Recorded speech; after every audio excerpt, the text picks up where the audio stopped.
Welcome to day three. I think we had a really great evening yesterday evening. Good venue and great company. I think it was obviously it was nice that we were able to see a bit of Lee socially. But I have to say, I think we had a new star yesterday evening, Victor. Kamira's son, I thought, did brilliantly for not even 5 months old. He was absolutely fantastic. So it was great. Thanks for bringing him, but thanks everyone for being there. I think it was a really nice evening, and thanks in particular to Leah for making it happen. So Ross, a few things you wanted to say before we start. Yes, so a couple of quick announcements. I can provide more later, but for those of you who are staying till Saturday, there's going to be a large parade in the middle of Manhattan to celebrate St. Patrick's Day. So if you're heading to the airport that day, you'll need extra time to get to the airport, so factor that in. Leah has more details, so if you're one of those people, have a chat with her. And if you're staying here till Sunday and you're going to be in the hotel, I would imagine it's going to be pretty busy in and around downtown. So enjoy the festivities. Sorry, Ross, there's also road closures on Sunday as well, so people need to be aware of that. So, for example, 42nd Street will be closed for the New York Half Marathon on Sunday morning. Thank you, Lynn. And if you're around on Sunday morning, please go and cheer Lynn on.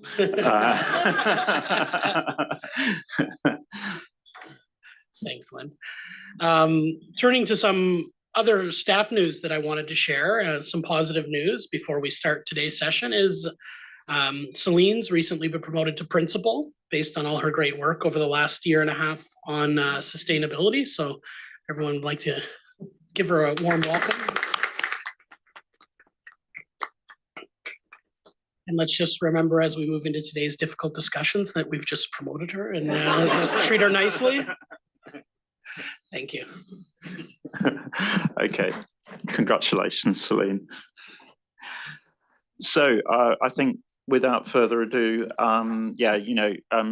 there's a lot that's been happening in this space. Obviously, a lot that we still need to work out and to do. So I think it's very much about discussion and getting the ideas out on the table.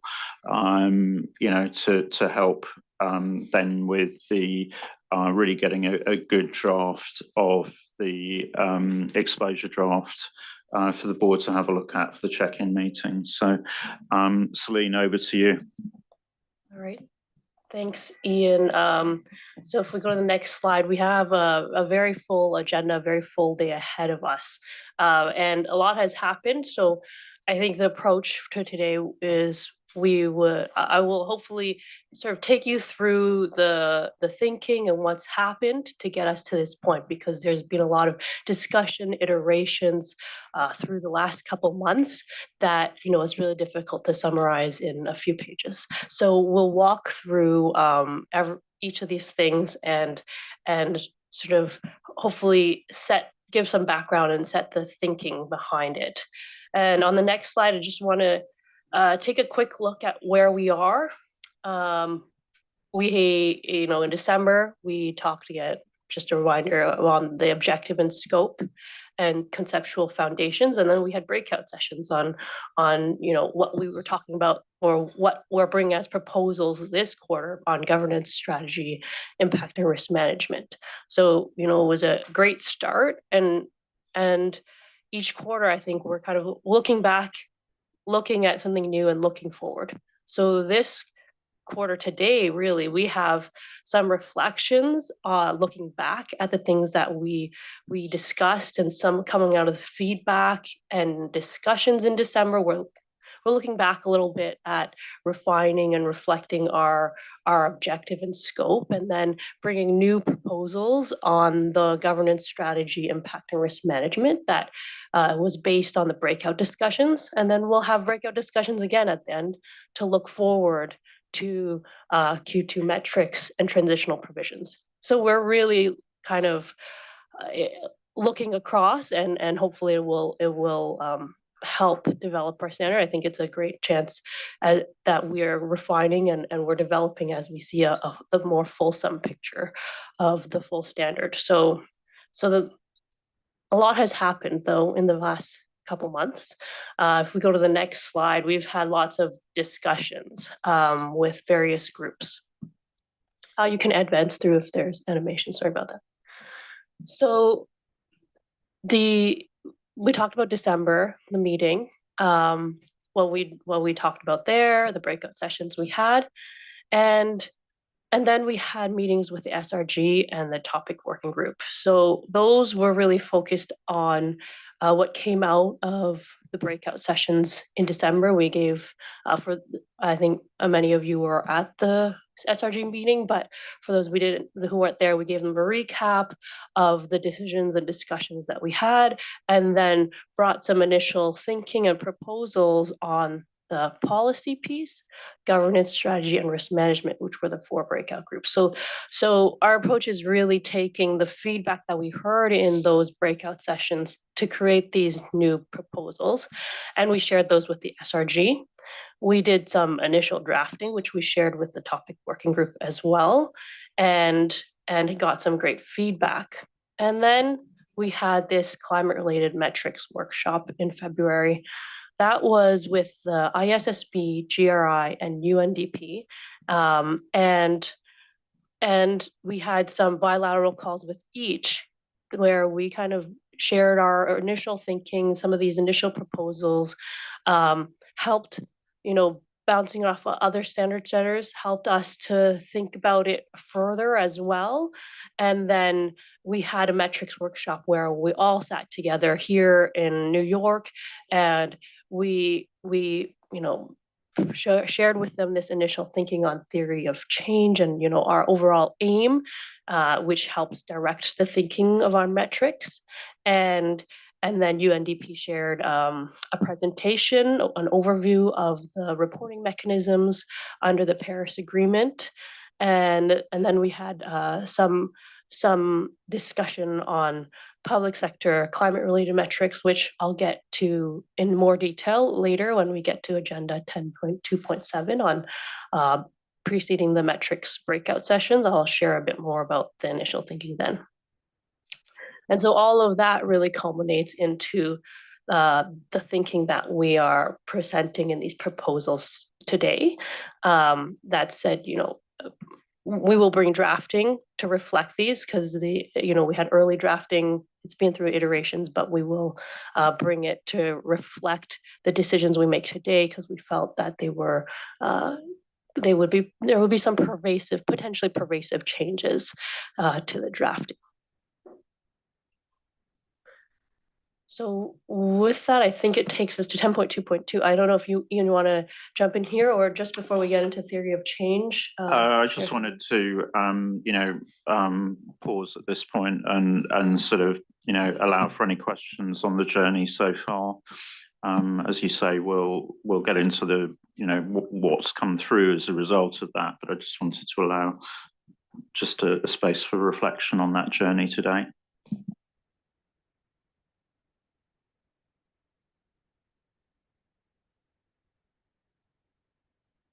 Okay, good. I think that's clear. All right, so that takes us to 10.2.2, next slide. I guess getting into theory of change and where this is really coming from, I think to give you some background first, where we got some questions and some challenges, including from the climate topic working group, to be really clear about what we're trying to do. And what we want preparers to report on.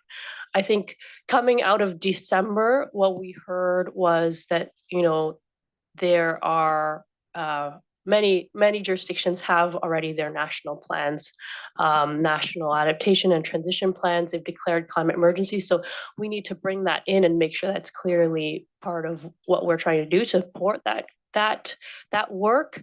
That's already in place. We're not necessarily like a private sector where they may be starting from scratch, but most countries have already an national plan. So with that, I think that we wanted to make sure to clearly articulate and get confirmation from the board on the direction that we're taking. The theory of change itself is simply, I think the way Ross likes to describe it is an academic approach. It's an academic approach to apply to a program to look at how it's performing or how it means to achieve its objective. And so, it came up in a couple different places, including the funding proposals that we've been applying to, that they use the theory of change as well to look at through that lens. So that's one reason. It's not like we're tied to it. It's just a way for us to think through and illustrate our objectives and how we intend to get there. So I might just pause because I think it's worthwhile actually just walking through this because I think it's really helpful context for the board to have this kind of map, if you like, as we start to move into some of the decisions. And I guess in terms of the basic assumptions, actually, there's quite a lot there about the position of the public sector, both at an individual entity level, but also its kind of broader role. So I just want to sort of pause as we go through slide by slide, just to sort of see if there's any questions or comments on, and obviously this is what's in your papers, but, really I think it's about us kind of having that shared, this is the environment we're working in, and this is what we're trying to do in terms of our contribution to this overall ecosystem.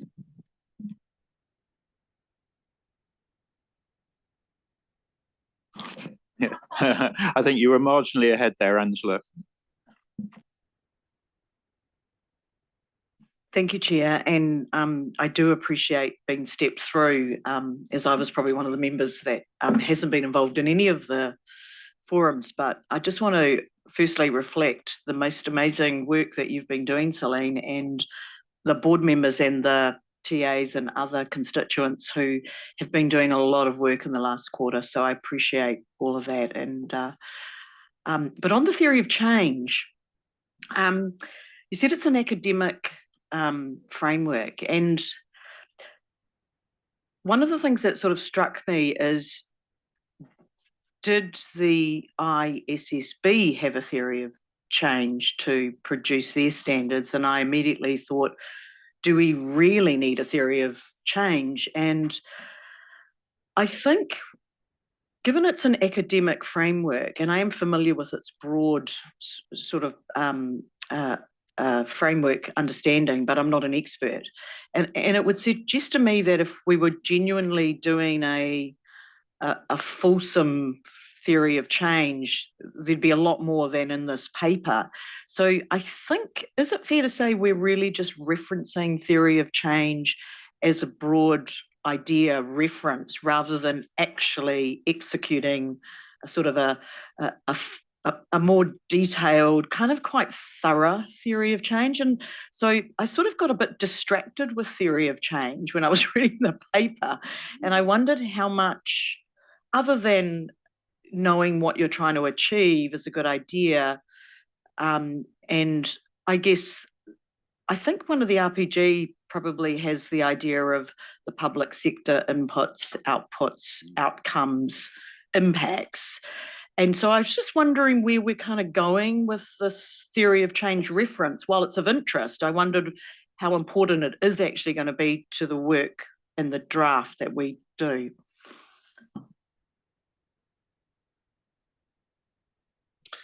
Thanks, Angela. And, we got pushed by one of the funders we're working with to do one of these for our project, and had similar questions to you and trying to understand what the purpose was, how it works.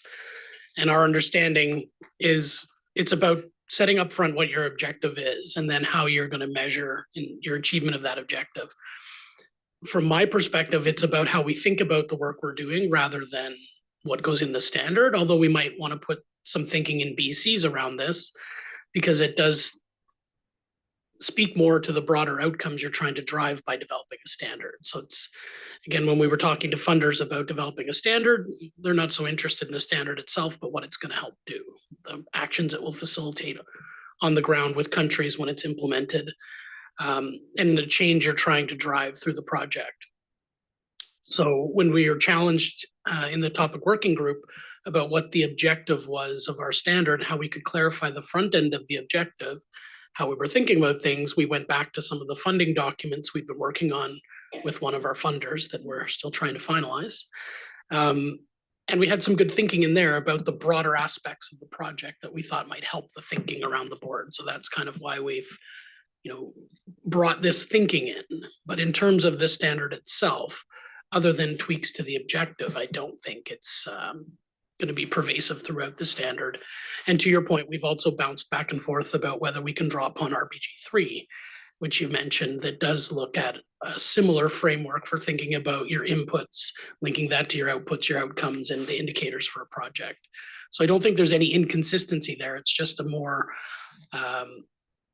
defined field of academia where this is developed, and a lot of the international organizations are using this for all of their projects now when they're managing who they give money to and for what. Yeah, and to your point, Angela, I'm certainly not aware of this being applied to the IPSASB. I mean, I was certainly an observer on the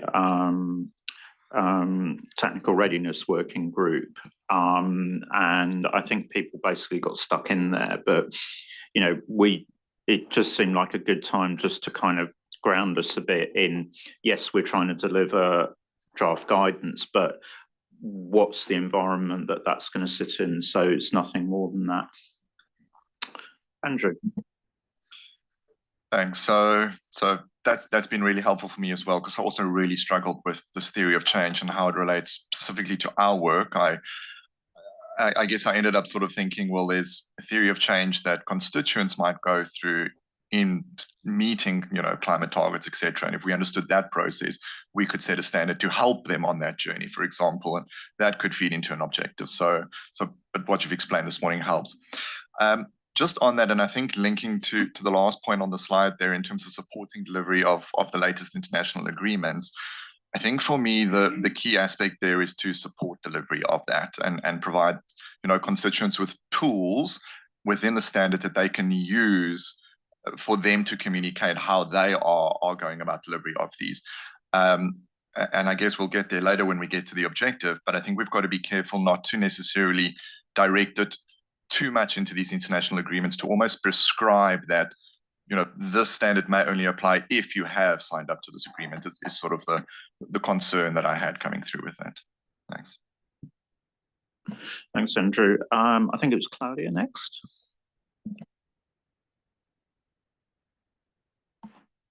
Thank you. I have also some concerns about some of the basic assumptions, especially regarding, starting on the first point, public sector activities to delivery on international agreements, including supporting national plans. I would widen to regional plans as well.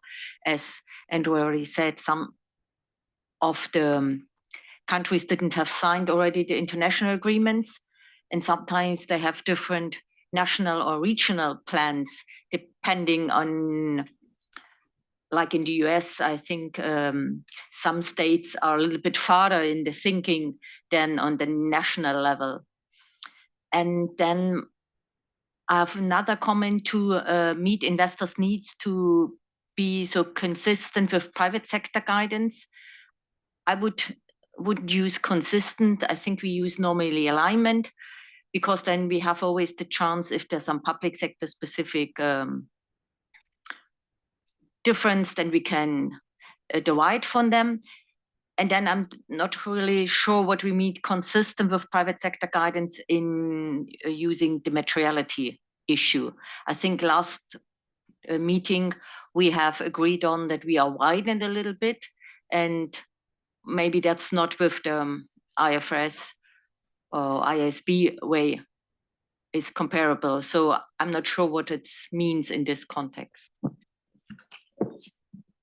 I think you know we'll cover terminology and so on. You know, and I think you're right. We need to be careful about that. Going forwards, maybe what we'll do is we'll just take a round of comments and then perhaps reflect a little. I'm not sure whether it was Mike or Adrian next, but maybe I'll go to you, Mike, and then I might just go back to Adrian, and then I know there's others want to come in. So thank you, Chair. I'm exactly on your side, Angela. When I read it, first of all, I thought, okay, do we really need that, let's say, that very broad approach? So it was helpful describing the relationship to our donors, but nevertheless, if you take, for example, the outputs, which is in the classical standard setting, it's, yeah, we have it in our strategy. We have on the one side the standards and raising the awareness, that is the other thing. So we have now mixed it up. So that is the first point to remind us that it must really fit to our strategy and work plan. Needless to say that at sometimes we have to adjust our terms of reference as well. So that must fit all together. And then also a little point on paragraph 11 in the agenda item papers. I think I mentioned it on Tuesday as well. I'm not so sure whether it's good whether we really mention development partners and donors, because that is really, let's say, it's a small interest group, and that brings us to the question, why don't we mention other partners as well? So that narrow us a little bit. I can understand it. Maybe because it's coming from a discussion with UNDP, I don't know. But I'm not so, yeah, I'm not convinced about that at the moment. Thank you. Okay, thanks, Mike. So Evie, Adrian, and then Renee, Mari, and Jonah. It's just a short comment on the way things are presented. Well, I'm fully convinced by the presentation that's been made on the path we are to follow, explaining what's our analysis, where we start from, where we aim to, to finalize and land on that project, reasons for them, explain to constituents what we're doing. But I thought at first reading that introducing theory of change was a rather grandiloquent use of, concepts and terminology. I mean, it could. I'm saying that because other readers, third parties readers, would be a bit confused with that. What is a theory of change? What does it mean? It doesn't mean anything else than a methodology to found, conduct, and monitor a project. That's it. And there are many theories of change. There are many, not only one. So if we start introducing that, we'll have to explain why we make use of that, etc. It's just a matter of presenting our business, I would say. Thanks, Evie, Adrian. So Renee, Mari, and then Jonah. Thank you, Chair. Yes, I also found that the whole use of the theory of change was kind of a very long-winded way to get to where we're getting in here.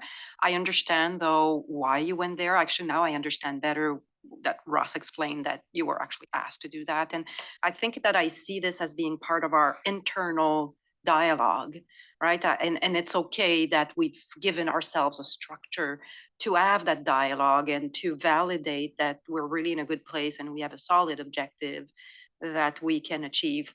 But that's where I would want to keep it, just as an internal dialogue. And that's what I understand it is, right? I wouldn't want to see this transpiring as a concept in our material, not even in BCs. But that's good for that. The objective itself, I like that it's being linked to the international commitments and national plans. I think it's not an easy. We're just starting to explore that idea, so I understand that I don't think we want the standard to require an entity to do that. But I think the standard, as Andrew pointed, we have to give tools to our constituents that are operating in that framework. And I think our standards need to recognize that the ultimate objective is for a better sustainable future and behaviors that will lead to that better sustainable future. And we're starting in this new field. If I compare it to accounting standards, we already have our ultimate goal, which is to improve and support good public financial management, right? We're not putting that in the standard objectives, but we are clearly promoting the work we do so that it does that. So I think here that's what we're trying to do. We're just trying to solidify what will our work be promoting. And so I really like that we are linking to actual international commitments and plans. And I think entities, especially senior governments and sovereign governments, should have articulated that in their disclosure. And I think we should give them the tools to articulate that, not make them obligate, not require them to commit to, but to say what they've done or what they haven't done to me in a consistent way. And my last point is that a lot of these objectives won't necessarily be direct objectives directly impacting all public sector entities. So we have to find a way to draft our material so that we're clearly addressing government's policy and regulator role at the sovereign senior level without necessarily asking everyone to do that, even the operating public sector entities. So we cannot, like, I think we need to do a good job for senior and sovereign governments, so that I don't know what this will look like, but there may be like two streams to our thinking when we develop the standards. And but you've already started to do that, Céline. And as Angela said, it's amazing the work that you've done. I think we have a very solid base to move forward. Great, thanks, Renee. And I think for the sake of any future interventions, the way in which you described, you know, yes, this is part of it, essentially an internal discussion with the board. And I think, you know, I think we've heard sufficient from other board members to say, you know, we should not platform theory of change in any of the basis for conclusions or anything like that. But it, as you described it, Renee, I think nevertheless, actually, this is just a useful discussion internally, you know, to have at this point in time and just ground us in terms of as we move forward. Murray, and then Céline. General, this time. Ari. Okay. Sorry. Yeah, I think my main concern was on the bullet 3 there, entity level information. If you look at the first two bullets there, they are more macro kind of policies. Just the link between that.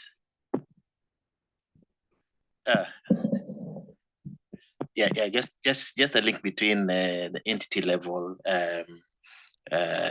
information to the macro level. I think we should also have it as an objective so that we can have visibility on how that's supposed to be done, particularly when you look at the metrics that are coming at from entity level. Otherwise, most of these climate issues, they appear to be macro climate policies. Thanks, Janet. Mari, then Lynn, and then Patricia. Thank you.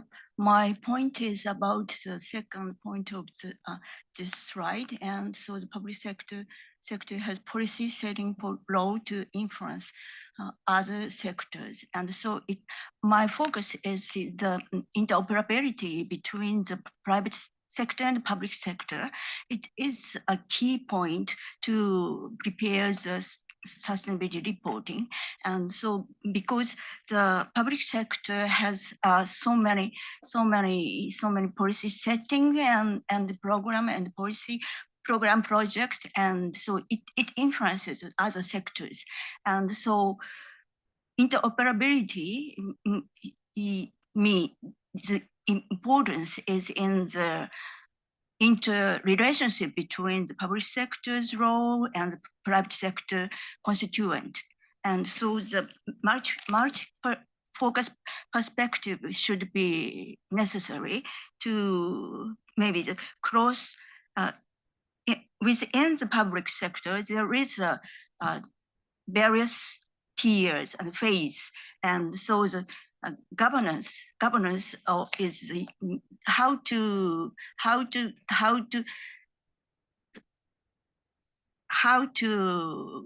compromise, how to constitute the governance system is so important. And so it's my point. It's my point. Thank you. Thanks, Murray. I mean, I think we're going to keep coming back to that throughout the discussions today, because it's that, you know, interrelationship with other bodies, both in terms of, you know, things like Scope 3 and stuff like that, but also the policy role, and that, you know, that's the environment in which we're working and trying to provide guidance. So I think we need to keep those thoughts in mind. Lynn. Thanks. What strikes me in terms of our sort of objectives here is there are three sort of, to my mind, three inherent tensions that we've got a bit here. One is writing something that is achieving the long-term objectives and is sufficiently public sector specific and public sector unique, versus the next tension of needing to get something out quickly, versus the third tension of needing to get people to adopt the standards when they're implemented. And what strikes me is we can have the best objective in the world in terms of writing a public sector specific guidance that meets all of those bottom three bullet points on the slide, although I'll come back to the last bullet point in a moment. But we've got a tension of needing to also make sure we get something out quickly and people adopt it. And so what keeps going back through my mind is, how do we do this in a almost phased way, and that we should keep challenging ourselves around, have we got the right balance between those three tensions? Because we could spend too long getting it so public sector specific that we then risk not getting something out quickly. If we make it too prescriptive around insisting on reporting against international agreements, well, international agreements are inherently political and they change over time, so that gives us a challenge there, and countries may not wish to adopt that. So I think at all times we need to test ourselves against those practical sort of tensions that maybe we will need to adopt an incremental phased approach that says, let's start with something that is public sector specific enough that countries will adopt and jurisdictions will adopt, and we can get out quickly and build out from there. And I think we should constantly sort of challenge ourselves to do that, and to make our stakeholders aware that when we get something out, it's not the finished article, that we will build on that, not least as metrics become more available and you know, things sort of progress in terms of collection of data, etc. I guess the other comment I did want to make, and it links to something that Renee said and Jonah also said, is, you know, at the end of the day, we write standards for reporting entities, and lots of this stuff applies at jurisdiction level, and there's this sort of making sure that we write something that's practical for a reporting entity to adopt, And sometimes I feel when I read the papers, I sort of feel, am I talking about a consolidated country level reporting versus a reporting entity level reporting? So I think we just need to make sure that we constantly, I know we, of course, are writing for the reporting entity, that's where our standards apply, but there are some sort of nuances, or there is a need, as Jonah said, to sort of link then what do we expect at consolidated level versus entity level. And I think we just need to keep that in mind as well.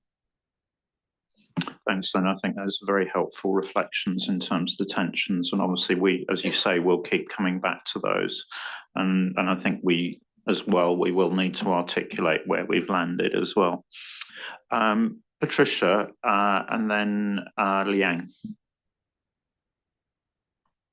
Thank you. I'm happy with some progresses in this project. I think it's more public sector, in the space of public sector, but public sector is so complex. And then I think I agree with the, I realize that Lynn said, but I think if we don't promote our guidance align with the way that public sector works, I think probably it's only be ceremonial. Probably it's not to be used. And but I think you in this process, I think in this moment I more comfortable, because I think public sector is reflect here. But I agree that if there is a agreement, if the country is committed with the international agreement, I think this is a good point, drive for relate about climate change. But in some instances, in some countries, it's not of course, then I think it's not happening. I think it's important to indicate in principle level that what the country is committed. Maybe it's not an international commitment, but the country is committed with something. And it's not committed, it's not reporting too, because there is no commitment, there is no report. Well, report of what? It's not report, but it is an indication too. In relation to the how to considering this commitment, normally when country enter in agreement, some kinds of actions are performed because of this. And and I need to understand, or not I need to understand, but in my view, the guidance should be flexible to promote that the way that the country manage monitoring and controlling, it can be disclosed in this guidance. In this sense, I would like to make one specific comment.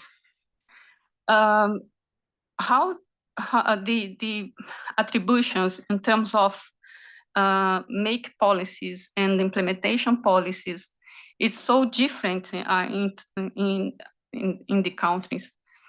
And for example,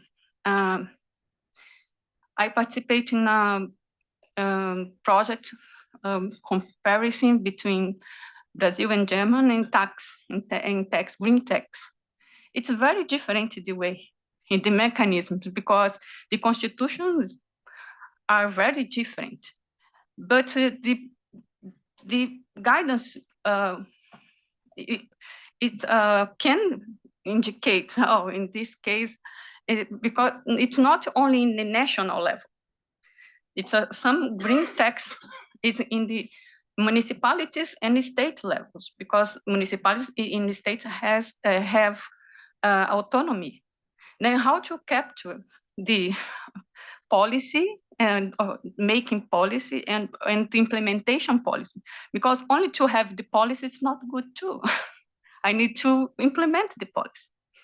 And how to consider some indicators to monitor and evaluate these actions in different levels of government and different entities to achieve this agreement. And in this point, one thing that I'm not comfortable, it's in this project, you treat policy activities as different of operations. Operation is part of the policies. And how to connect this? This is my main concern here. Thank you. Thanks, Patricia. Can we come back on that? Obviously, we will do, because that is one of the very important innovations that we've developed. And to an extent, some of this also comes back to what Lynn was saying in terms of how much can we pin everything down at this point in time? How much is this actually directional? And we have to be honest about that and upfront and so on. So we'll come back to that a bit later on. Liang, if I can go to you and then to Abdullah in terms of first round of comments.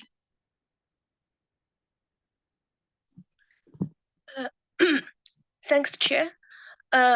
I fully understand other board members' concern about such as the wording we used here, theory of change.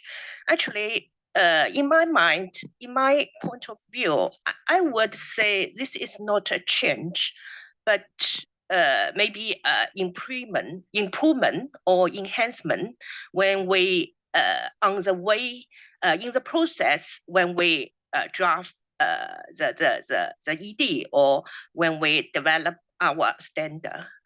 I think it is quite common at the very beginning. Maybe we only have some idea, some thought, but when we go to the detail and to have more conversation with our stakeholder, or when we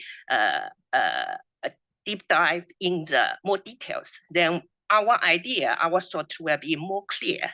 So I would say this is quite common for a development of stand. So I would suggest that we may not say this is a change, but rather an improvement or an enhancement. My second point is about the wording in the long-term objective, as it is a long-term objective. So I'm quite struggling whether it is necessary for us to stay so specific about the last sentence of the long-term objective. Instead, I think it may be better for us just say support the achievement of the international agreement, etc., which may give us more flexibility because maybe in the long-term run, maybe the international agreement may change. Also, it will better for us to not stay in this way. Thank you. Thank you, Liang. Yeah, we will come and have a look at those areas shortly. So I'll go to Abdullah and then Adrian, you want to come back in? Okay, Abdullah. Thank you, Chair. And yeah, I'm with applying theory for change. I'm not stringent with the naming because this is very brilliant to use it because it will guide us what we want to get to. And since it is for internal use, deliberation, discussions, it's going to be very useful. It's going to help us into not opening closed issues, into knowing where we are at. And I would just recommend that we go ahead with it. I like it, and I thought it was a brilliant thing to bring in, especially at this stage. The second comment that I'm happy. I like even the linkage to the international agreements, to the international standards, and where jurisdictions are at, because this is a new field that for us, and it's not financial reporting per se, it is something different, and we don't want to start from scratch. We want to build on something that jurisdictions, entities, or nationals or countries, they've been utilizing on, so that we will get into the second tension from lens points, which is we want to get to move fast, and we want to also touch on the third tension, which is we want it to be implemented. And to implement it, we have to utilize on something that has been there, jurisdictions are familiar with, but we use whatever familiar with our terminology. The third comment that I want to make is about even one point Lens touched on, where it's gonna be, is the papers, are the papers here are touching onto the entity level or the national level? And I would understand why it was written this way, because trying to apply something in here in my jurisdiction, you will go always into the national level and see what strategy is being implemented on a national level. That is why in some stages, you will have to align on a national level and not on an entity level. And there will be a point for the impact. You see the impact from the national level on the entity level, and what are the boundaries for the reporting gonna be. I will stop there because I have lots of thoughts about this, but in general, I liked the papers a lot, and thank you, Celine, for bringing all of these papers. Thank you, Abdullah. And I think it's good, you know, Celine has put a lot of work into this, and that's good to get that positive feedback. So I'll take Adrian, then Lucy, then Noryati, and then I want to move us on to discussion of the subsequent areas in terms of inputs, outputs, outcomes. Adrian. I just wanted to react to comments made by Renee and Claudia. Renee, you, sort of opposed the standard setting in the field of financial reporting and the one we are currently working on, and with regards to the objective that possibly we introduce the objective of working in view of a better sustainable world, and not only international agreements, blah, blah, blah. And Claudia rightly said that not everybody is in favor or approves the Paris Agreement, for instance, or other international agreements. So maybe first in the objectives, we could not refer to the Paris Agreement, but to refer to international agreements that would be applicable. And the question would be at the jurisdictional level, because then it covers every possible situations. But also there's another reason for not going too much down the road of working in the view of a better sustainable world, because this, as a citizen, I would totally concur and approve that. But this is still controversial. And as also was said, in the international agreement, there is a lot of politics. So what we can possibly take for a legal fact is the grounds, the foundations, and the objectives of those agreements, and not, I would say, the philosophy, because the philosophy would be really controversial if we get into that. So I think we should, in any case, stick to the international agreements and to their objectives and nothing else. In doing so, we would implicitly, and not be too explicit on for a better sustainable world, blah, blah, blah. By saying blah, blah, blah, I do not. I really support that, but we should remain implicit in that area, not be too explicit, because explicit would lead to controversy. And we have a way to word it in a way that covers every possible situation. Yeah, I think we can talk about relevant international agreements and kind of then that is you can read it whichever way you want in the context for each entity when they're developing their reports. Lizvi and then Noyati, and then we'll move on. Thank you, Chair. It is mentioned in the papers that even CSOs, civil society organizations, would benefit in the long run when the entity would already implement the standard. It has been already proven that CSOs have been important ingredients in development.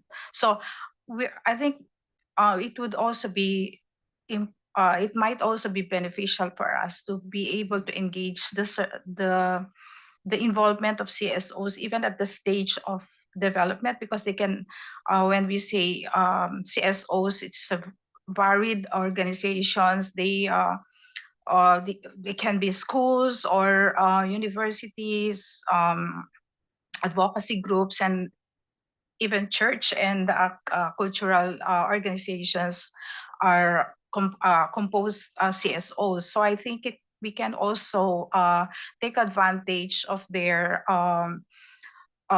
support in getting information, and how we can, perhaps they can also be they can also provide us some inputs as we develop the standards, because they monitor the operations of government. They also report on how the government uses the funds, or even how they set policies and how this policy impacts on the citizens. So I think we do not look at the benefits of the standard in the long run for them, but as well we can benefit from them also from their suggestions or inputs in this project. Thank you. Thanks, Lucy. I mean, we're going to need to think very carefully about how we promote the draft guidance and how we provide as many different avenues as possible for interaction. And indeed, you know, one of the mechanisms that we will trial over the, you know, before we get to the exposure draft is we'll have this sustainability implementation forum, which will be open, you know, in terms of getting inputs in and so on. And I think we'll have to think about, okay, what are all the various different ways in which we can make sure that this gets out there and that we get the feedback coming in. Noyati. Thank you, Chair, and thank you, Sally. You have doing a good job on this, because I think for me there's a lot of input that you have been again and present to us. But I just only have two comments. It's about the change theory, either whether it is for to set up the standard, and then you have to know the process of change to be implemented, or it is for the purpose of the entities who wants to implement the sustainability reporting to achieve the objective as climate objective. So there is a journey that they have to face on. Then maybe they can use this kind of the theory, change theory on this. Another one is about the why we only strict into the meet the investor needs to be consistent with private sector guidance, as what Lucy says that there is other, like a CSO or other stakeholders, maybe they also have a, have a they are the users of this sustainability reporting to proceed with their activities and to support the sustainability objective. So I think instead of the just meet the investor needs, supposed to be the stakeholder includes the investor needs to be to as they are also the users of this report, sustainability reporting. Thank you. Thank you, Noyati. And I mean, I think that's been a very, very useful round of comments, actually. And I think in putting these assumptions up, that we hope that actually that would provoke a lot of discussion and debate. So thank you very much for that round of comments, and I think obviously we'll start to pick up specific comments as we move through the material this morning. So Celine, if you move us on to the next slide, unless there's any observations you want to make at this stage. No, I guess I'll just go through the next couple slides and I think you all seen it. And then if there's any additional comments, we can get into that. So if we can get the next slide, thank you.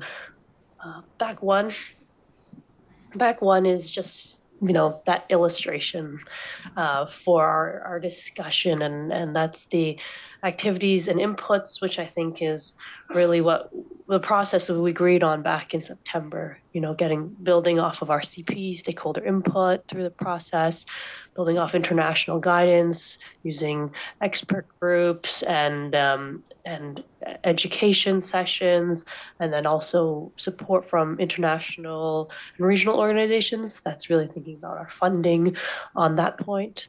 And then our outputs is obviously the standard.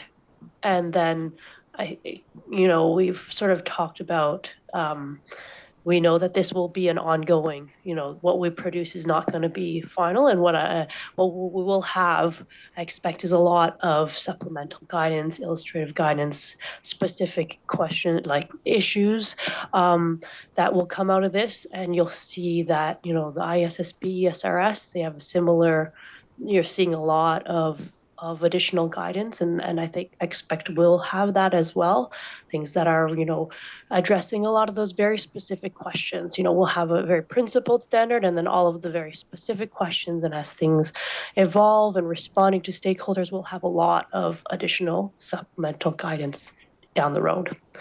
And then we'll have lots of public events to raise awareness, so certainly roundtables, and that's in there in outputs, mainly going back to our funding grant submissions and how we think about it in that sense, that funding is also providing these outputs, these events that we'll hold. And that includes we're thinking down the road, we haven't really talked about it, but like a launch event, things that once we're final, that we need to get this out. It is about the tension is very much, those tensions are very much top of mind, to make sure that this will not just be ceremonial, but we will have a good awareness and adoption of this.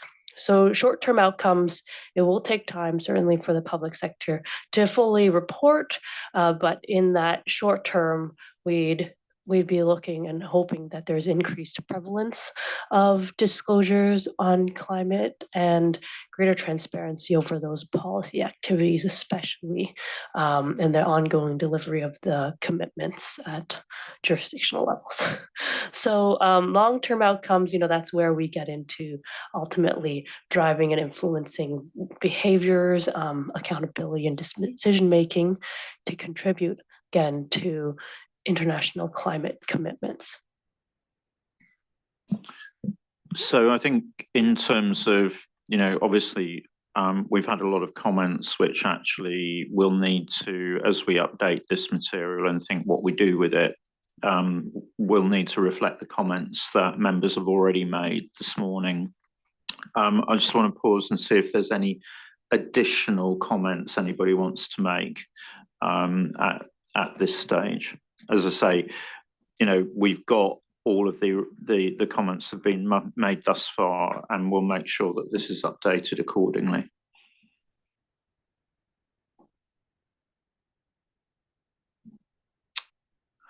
Okay, you move us on. So the next slide is just capturing that objective, and to be clear, we think about it as how we'll articulate our project aim or aspiration that would ultimately we think we'll explain it in the BCs. Certainly a number of things for us to elaborate on in the BCs about international commitments, if we're, we say Paris here, 1.5, absolutely appreciate that those will be moving in the long term. But they are, I think we want to mention them because they are our building blocks now. When we think about looking at the metrics and when we get there, like the key issues that are forming our thinking is coming from there. But future-proofing our standard itself to refer to the latest international agreements, but still recognizing that at this stage as we're developing it, we are looking to Paris and the SDGs, which to Abdullah's point earlier, it is we felt it's important to still refer to them and make mention of them because of the history, the well and broadly accepted nature of those international agreements that will help support the acceptance and adoption of these, that they're not just built from scratch, but they're building off of these well accepted principles of what we need when we think about SDGs, certainly SDG 13, well accepted, and cross climate really touches on many SDGs. And then Paris being very climate specific, it highlights all of the key, many of the well accepted, though politically charged, of course, but the accepted issues around obviously transition, adaptation, sinks and reservoirs, carbon markets, all of those things that we will work through and think about. But it is important to recognize that, I think, and obviously we know they're moving. It's constantly evolving. 1.5, we get comments. Is it 1.5 anymore? 2023 was already like we're getting close to that, right? So just we would certainly reflect the discussion today. But I also just wanted to note why we are thinking SDGs and Paris as our base now, but appreciate that we will future-proof the standard itself, but these are what we're building off of, and that's why we refer to them here. So I think in terms of the if you like, the formality of how we actually put the standard together, I think very much heard from members that we need to make sure that what's in the actual standard is relatively generic in terms of the description, and it may be that we use relevant international agreements as a sort of shorthand. And I think we need to perhaps be more explicit than we usually are in terms of the basis for conclusions.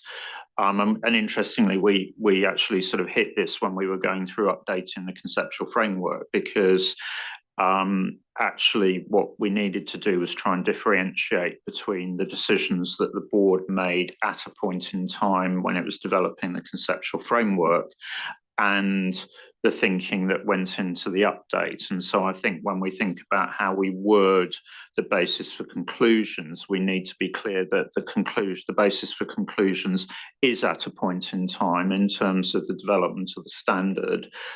So if you like, we can explain how we got there, which I think is what Celine was saying. And that's obviously the landscape as it exists at the moment, as it exists as we move through finalisation of the standard.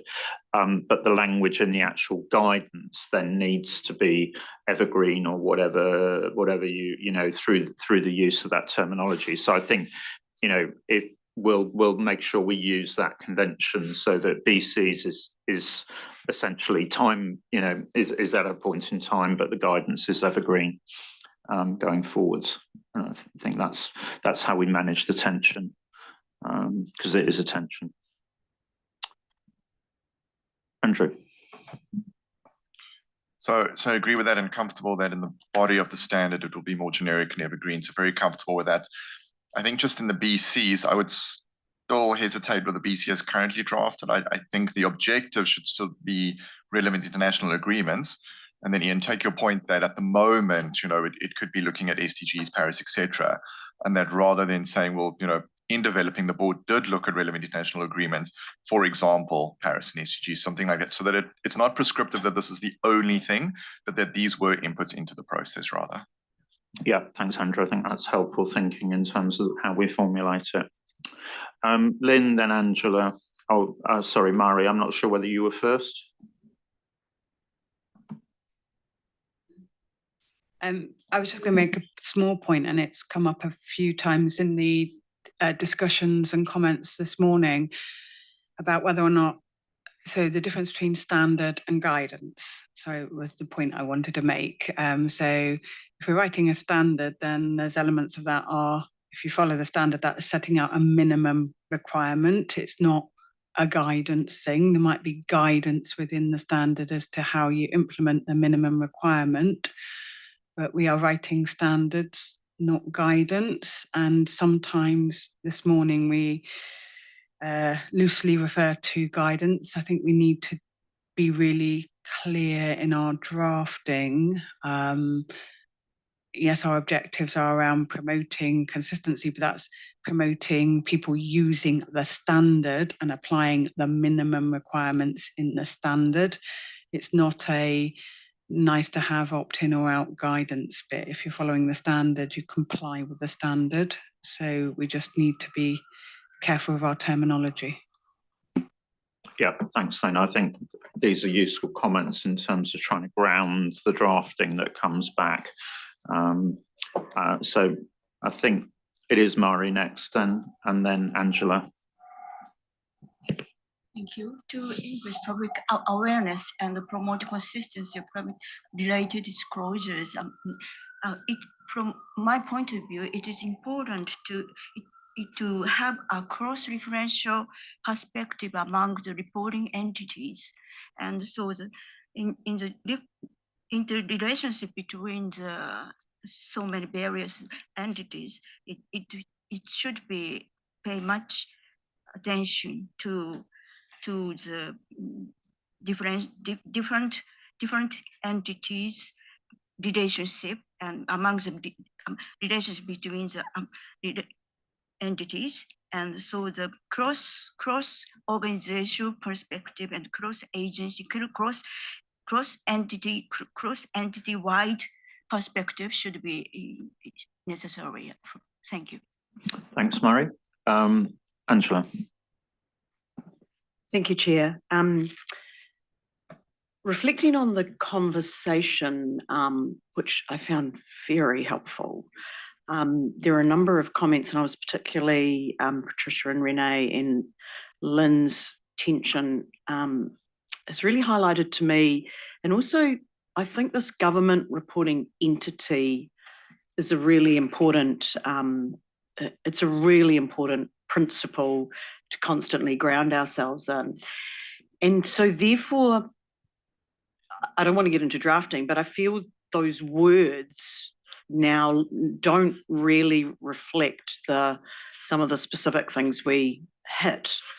And in some ways, the way I was just starting to think about it, first of all, I think there is we want to better inform users about a public sector entity's risks and opportunities from climate, but also on climate. So I'd really like us to ground it in users of public sector entities need to understand those entities' risks and opportunities on climate and from climate, so that decisions can be made by the users of those entities' reports, whether they are moving to a sort of a low emissions, climate resilient future.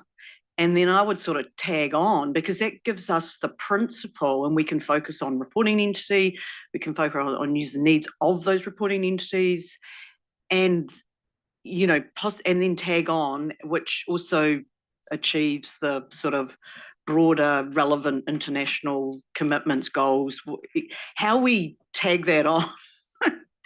And actually whether we tag it on in the first paragraph, but then explain that will lead to a lot of other things you've committed to. So So I'd really like to go back to the grounding it in reporting entities and users. And I kind of know it's in there, but yeah, that's what I would like to do. I also just want to, the last point is consistency of disclosures. I have a real concern about that because I think climate reporting can often be so location, place-based. And again, if we're coming back to the reporting entity, and I think it was somebody mentioned that there are different entities. So when we're talking about a department or a smaller agency, their risks and opportunities and what they're doing to move to lower emissions and what the climate is doing to their operation is very location entity specific. So yeah, consistency of disclosures. I'm not sure. I think there's a sort of a consistency of requiring a story on what your risks and opportunities, but whether that results in consistency of disclosures, I don't think it would necessarily. Ross, do you want to come in? Yeah, I was just going to say, completely agree with pretty much everything you just said. In the standard, I think the exact wording we've got that we're using is the entity's contributions to achieving the international national commitments. So this was just the thinking around the BCs related to the whole theory of change. I think clearly from the discussions, we're going to have to update this consistently, but the actual, what you're asking for in the draft that we've started to develop is fairly close to what you're saying. We'll have a look at the words, but I think we're kind of along the same lines. Yeah, thanks, Ross. Over here, Andrea. Following on Angela's comment, would it mean that we should have to take a stand on double materiality as early as this initial stage? Because if we use words like climate-related disclosures, impact from or impact on climate, then we would be taking a stand on double materiality. We've already decided materiality is as defined in the conceptual framework.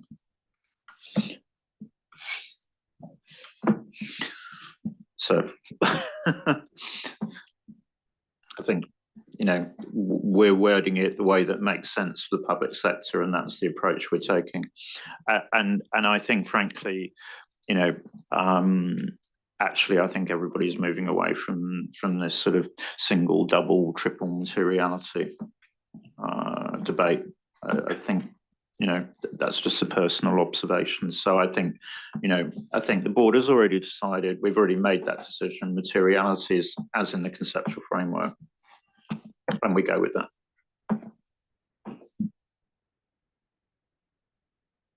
Okay, moves on then.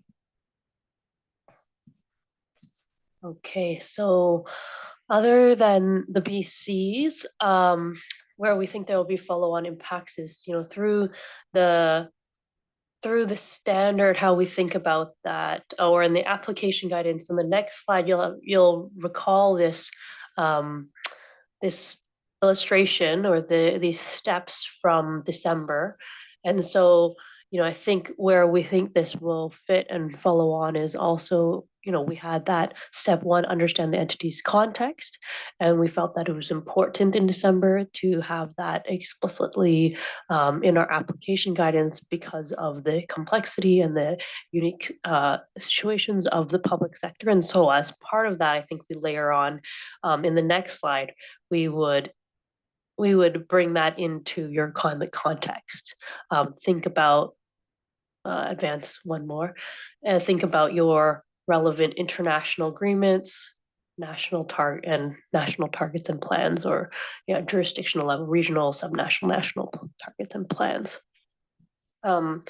So that would look like, for example, on the next slide, you know, looking at your international UN SDGs, Paris Agreement, what is applicable to you, and then drilling down further, that is really informed your national or regional, subnational targets and plans.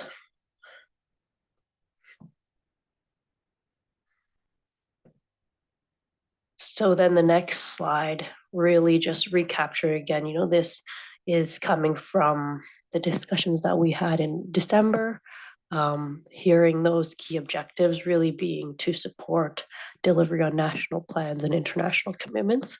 And going back to what we heard from the SRG when we shared with them, there was strong support for the linkage to those international commitments, and the rationale for us to, generally the SRS to then be built off of SDGs and Paris, given the wide acceptance and history of those.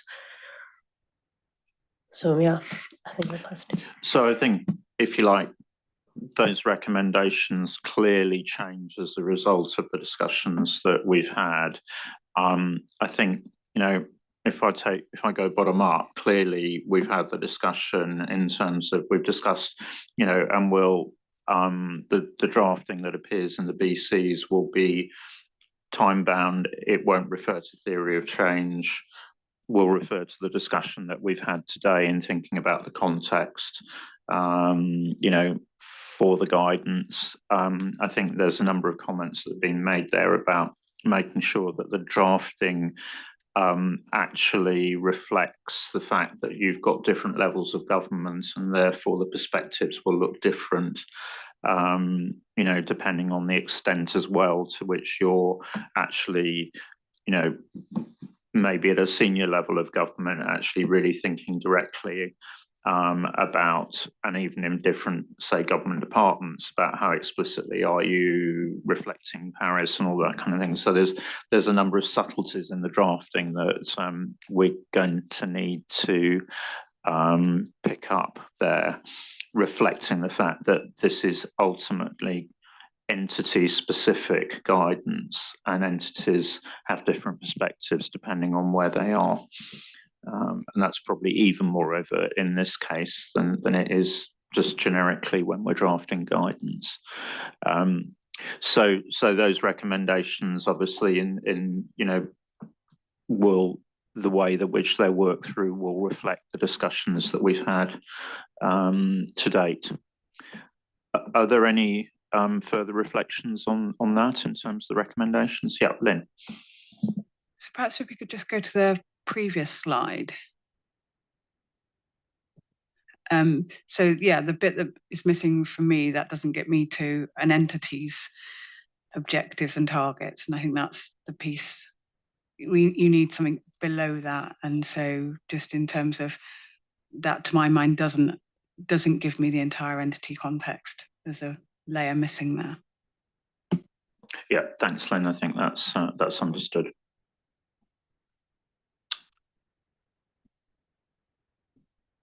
Okay. I think probably before we move on, I'm going to suggest that we take a break at that point in time, if that's okay, Dave. Just wanted to highlight, as you're leaving the room, the breakout groups and where everyone's going in the room is posted on the wall right there. So take a look on your way out so that you're not doing it as we move to breakout groups. Just check with Leah that we're okay on that. Yeah, okay. So if we take a 20-minute break back here at 10:40 New York time, please.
Okay, welcome back everyone. Having tanked up on calories and caffeine and anything else, back to you, Celine, then, as we start to talk about policy activities. Thanks, Ian. So if we could advance 2 slides, we get into policy activities. So at the December meeting, we had a separate breakouts group on policy interventions. And I think coming out of it, there was a lot of, there was sort of a takeaway to think about a framework or sort of a principled framework on thinking about the different roles in policy, whether it's, we have a policy takers, implementers, monitors, budgeters, and the policy setters.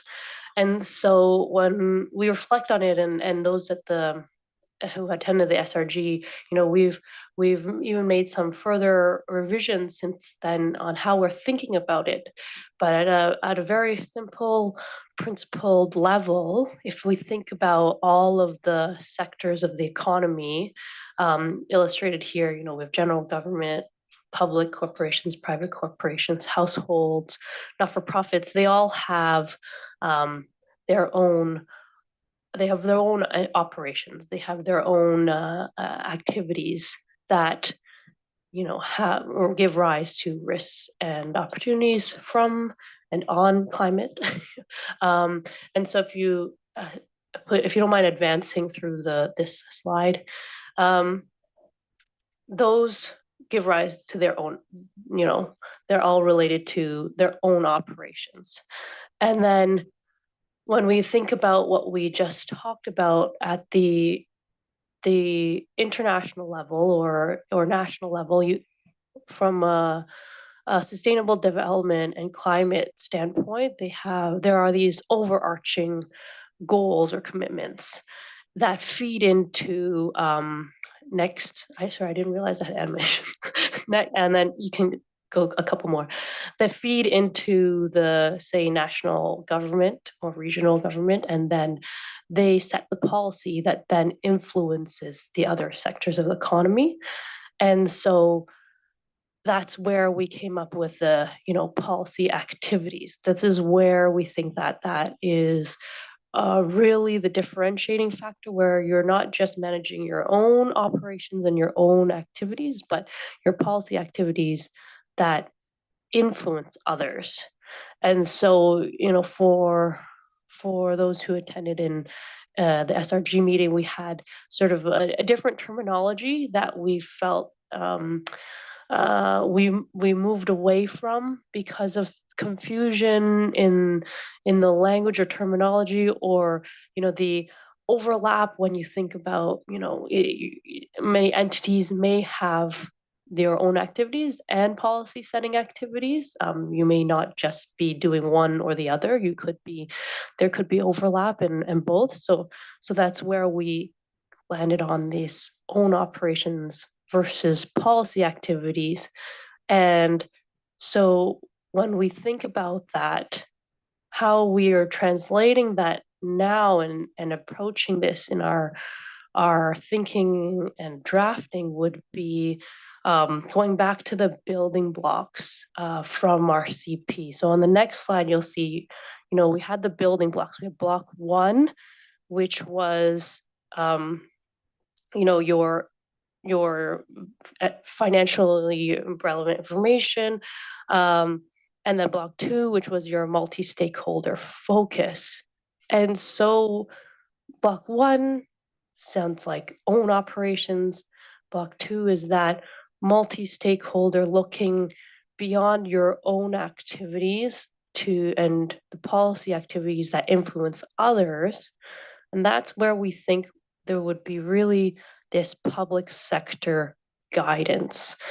And then for own operations, we would really be leveraging an IFRS S2 being, that what are, it says investor needs, but certainly we appreciate that we have many other users, But to the extent those other users, actually their needs very much align with investor reporting.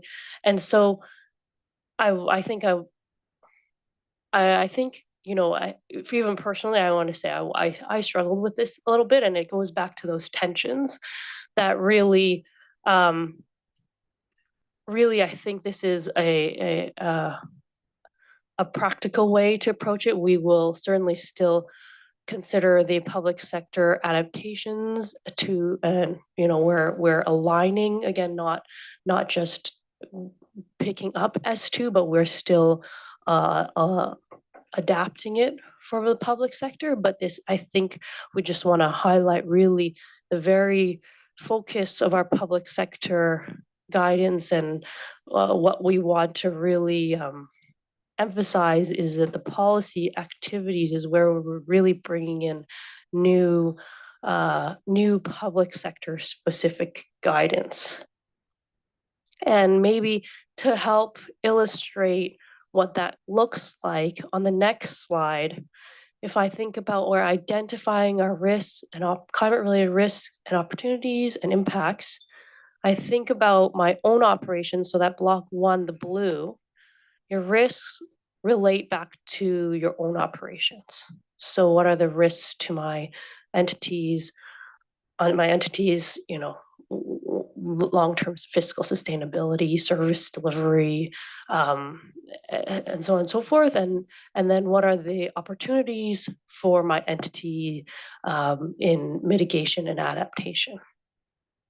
And then policy activities, this multi-stakeholder focus is where you're then, if you're an entity that say has own operations and policy activities, you'll look at both. But for that policy activities and understanding what are your policy activities, you're going to also look at the risks to your policies, the implementation effectiveness of your policies, the opportunities that you have in policy setting, and certainly your policy impacts, which I think is the much broader reach that stakeholders are really concerned about, right? Where your policies impact the environment, economy, and people. And that's how we're thinking of that sort of 2-block approach, and what that would look like for our drafting an approach to putting the standard together, and where we think the real big public sector guidance is needed, because you know we have a lot of challenge as we talk about risks, opportunities, and impacts. A lot of discussions with our topic working group, with IPSASB GRI, to really articulate and be clear about what is how we're thinking about the scope, how we think about impacts, which is where I think there's different levels of comfort, I think, with how do you approach impacts, what's the breadth, what's the reach, where's the end of, you know, how far are you going with impacts, how do you practically do it? And so this is our proposal, where we think, you know, based on our conceptual framework, we're really going back to what is material for users, what do they really care about. Where I think at the end of the day, I think it's going to go back to the entity's mandate. And so that's where if you have a policy setting mandate, we'll want to see what your policy impacts are on the environment, economy, and people beyond just your GHG emissions. And so that's where we landed to this proposal and this approach to separating or thinking about own operations and policy activities. That said, appreciate we'll have to work through how this is drafted to be very clear, and to be easily understandable, that, you know, we're also conscious of own operations. You know, many entities, maybe the majority of entities are just own operations, and policy setters are few. like proportionally, relatively, and so that someone who picks up the standard isn't like overwhelmed with policy related requirements or disclosures. And even though it is important and pervasive, a key point to our standard, but also that it's really going to be clear, you know, if you just have when you're thinking about your own operations, these are the requirements, and these are the requirements where you are policy setter and you have policy activities. So let's see. The next slide is just, you know, the recommendation.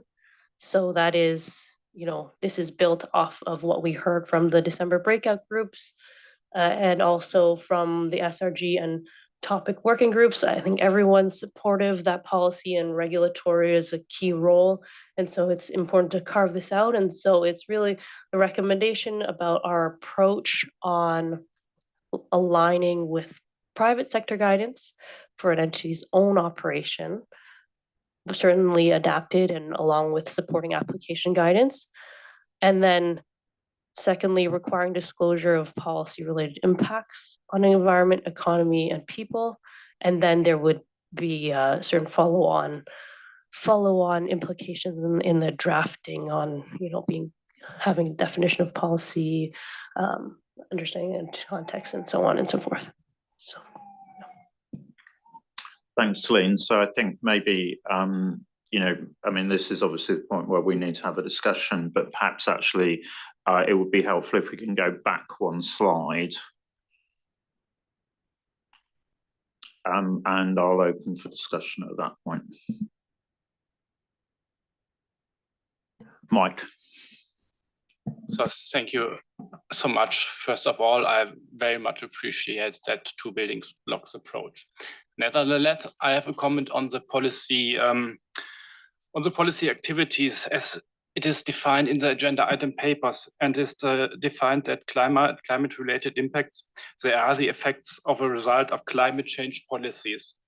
To my understanding, that is really too narrow, because if you look in the public sector, there's a lot of policy work which is not dedicated on the top priority to climate change, but to other priorities, and where we have, let's say, negative side effects on the climate. Take current examples like increased production of electricity generated by coal-based power plants, for example, or supporting defense industry. And I think we should cover those, let's say, negative climate-related impacts as well. So we should expand this to all of the, let's say, material policies of the public sector.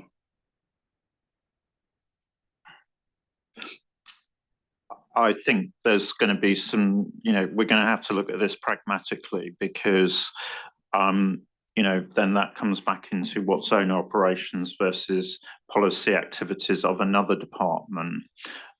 So I think we're going to have to think pragmatically, how does this work? And we're going to have to be explicit about that. So with that observation, then I've got Lynn, Angela, Scott, and then Claudia. So my thought on this is that nothing is ever as clear cut as the diagrams show, both this diagram and the wheel diagram as well.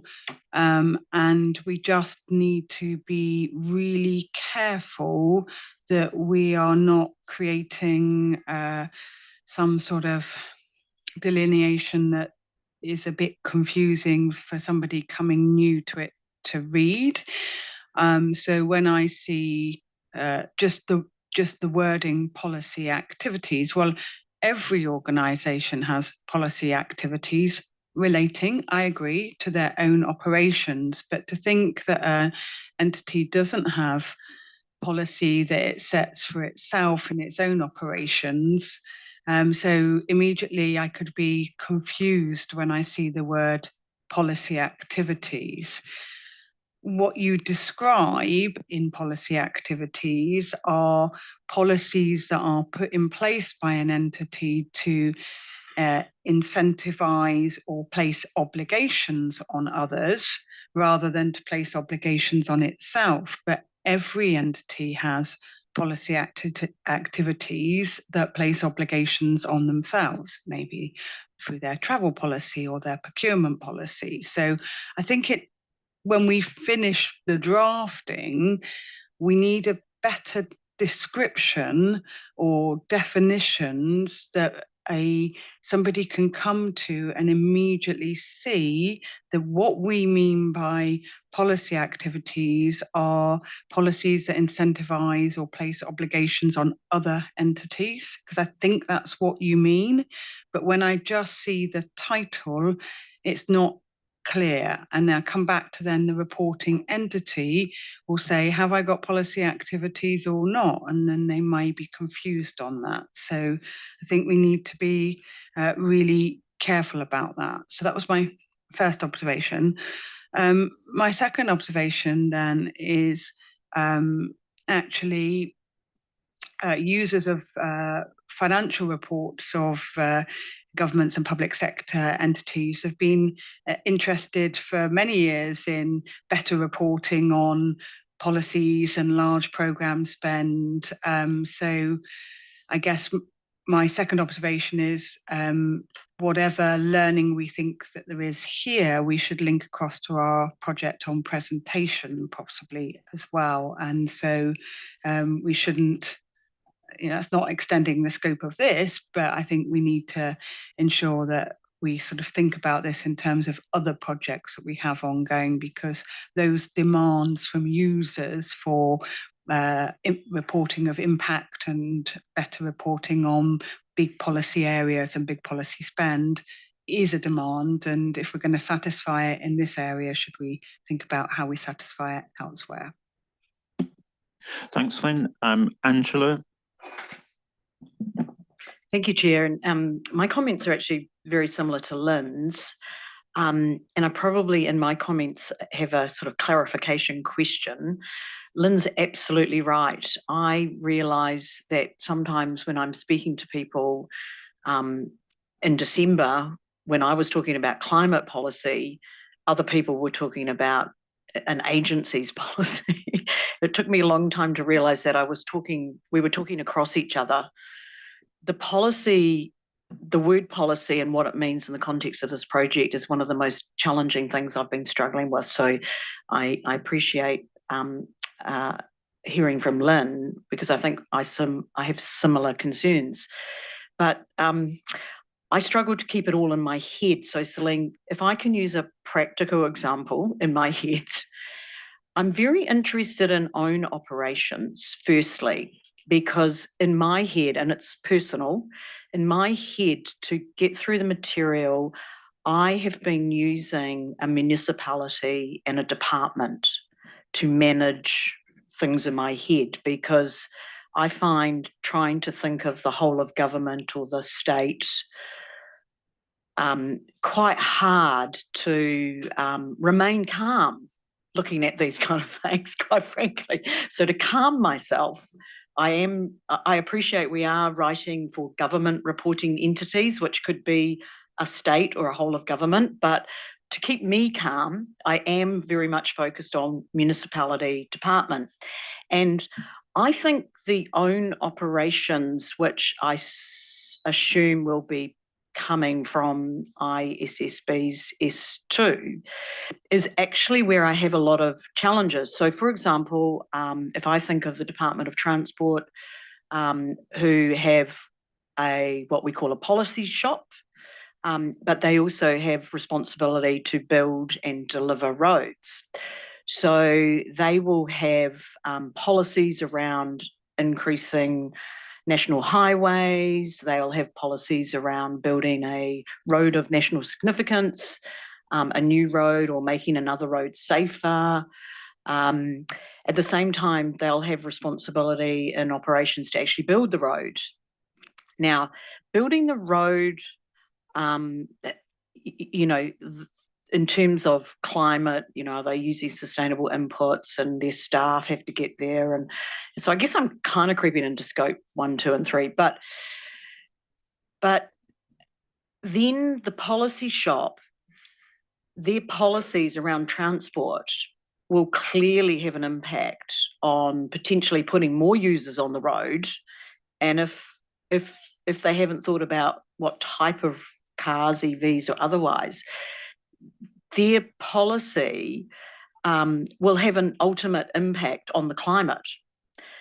But their main goal is to really get the transport system right and the roading system right within the context of being aware of being, do it as low emissions as possible with least impact on the environment. But there will be impact on the environment. There has to be. So for me, even before we get to the big policy green, I'm already in own operations. I think this, in a government reporting entity called the Department of Transport, responsible to build a road and to provide policy on transport, which will have huge impacts on I kind of see that as own operations in a way.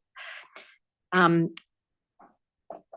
the delineation, and then there is the government's big climate policy. So in a jurisdiction, they may have agreed to Paris, they may have put some legislation internally, they may have, said there's a climate crisis, they may now be working with the Ministry of the Environment on big climate policy, like where should we shift the costs for meeting Paris? Should we sort of push it to citizens or businesses?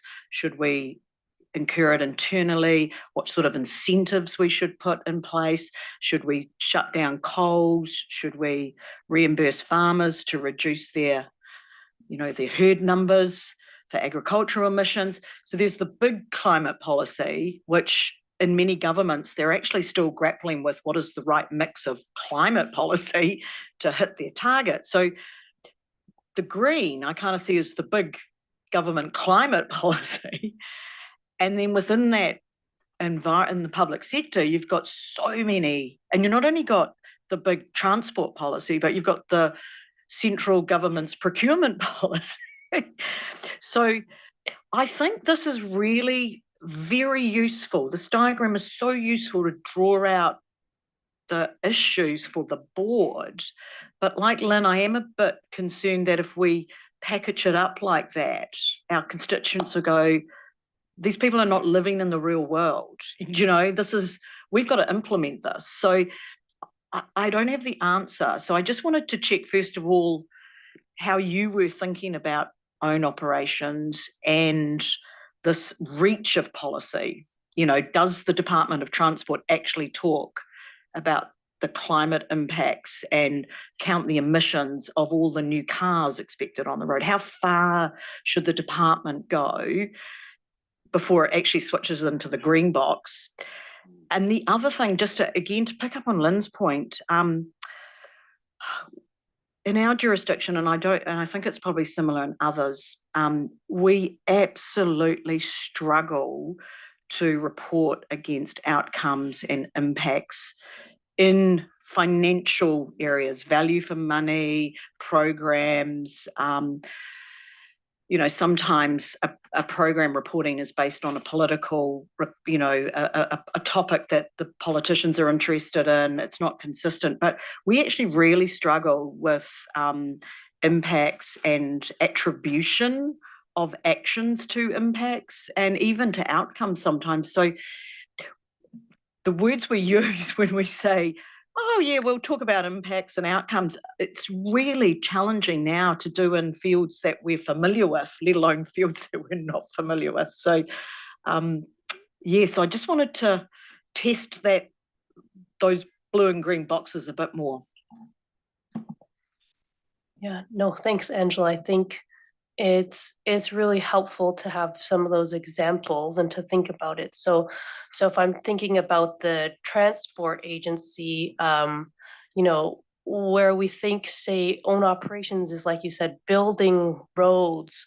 We think that an entity that's, building roads in the public sector or in the private sector, they should be thinking about it the same way. And that's why we think that that would be aligned with the IFRS S2. And that's the similar reporting, you're doing similar operations, it's just public sector or if it's private sector. And then when you get into the policy setting, to your point, you're building new roads and yes, it's going to have maybe, you have some estimates of how many more cars are going to be running. But I think it's important to highlight that we provide these principles for entities to tell their story, because to your point, every entity has a different mandate and they're going to have different challenges, and GHG emissions is more or less relevant to different entities, but that policy should look beyond, I'm going to report, say, my GHG emissions and what I think that will be, but there's also the social aspect, right? That you may be managing your mandate to. For example, some examples that came up when we were talking was, one was in Cambodia. They're looking to build infrastructure, but they couldn't, we couldn't get a climate bond because you're building this infrastructure and it's still like, fossil fuel based energy. But in that developing nation, it's about getting electricity to different communities to then be able to develop. And so it's a broader picture. And another example, I think in the UK, the health ministry, found that a big part of GHG emissions came from asthma puffers. And so how do you manage, you may disclose that, but are we saying, we're not telling you to stop using asthma puffers because there's obviously health concerns, right? So I think it's a broader view, and I think it's hopefully about, we provide the principles to tell your story. I think what we were saying, that it should be fitted to your entity's lens and mandates, and that's why, from a policy perspective, it should be maybe more holistic about looking at the environment, economy, and people, and recognizing those trade-offs and discussing those big decisions, because it is complex and it's not a simple equation for you to get to reducing emissions, right? So I don't know if that helps a little bit. To why we're saying an entity's own operations, if you're doing a similar building roads in public or private, then we'd expect those to be a similar reporting, and then really where your policy activities will certainly have to expand on that. And I think landing on the principles will be hard, because we also need to come into the detailed examples, but at the same time we can't get caught, I think, to address every example. So that's certainly a challenge. Yeah, I mean, there are two greenhouse gas protocols which are going to be relevant in terms of, and it's basically going to be making up your mind which one you're in. One is for policy and activities, and that gives you a lot of supporting guidance in terms of how do I think about policies and approaches. And then basically the other one is the conventional greenhouse gas protocol, which underpins S2. And I think there's actually going to be a degree of pragmatism, which is I'm either in that one or I'm in that one. They basically allow you to operationalize this. And so that's going to be one of the things that I think we have to be upfront with people around, is actually probably you need to make your mind up which one you're going to use, and then work with that. There are also issues around metrics, and for example, what metrics are appropriate for health or education or whatever. And that's where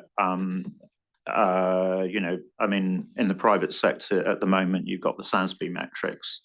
At some stage, probably an equivalent will be needed for sectors of the public sector. So some of this is going to be about saying, right, okay, pick which GHG protocol you want to use in your circumstances, because we're not going to be able to be prescriptive because of the complexities that you talk about.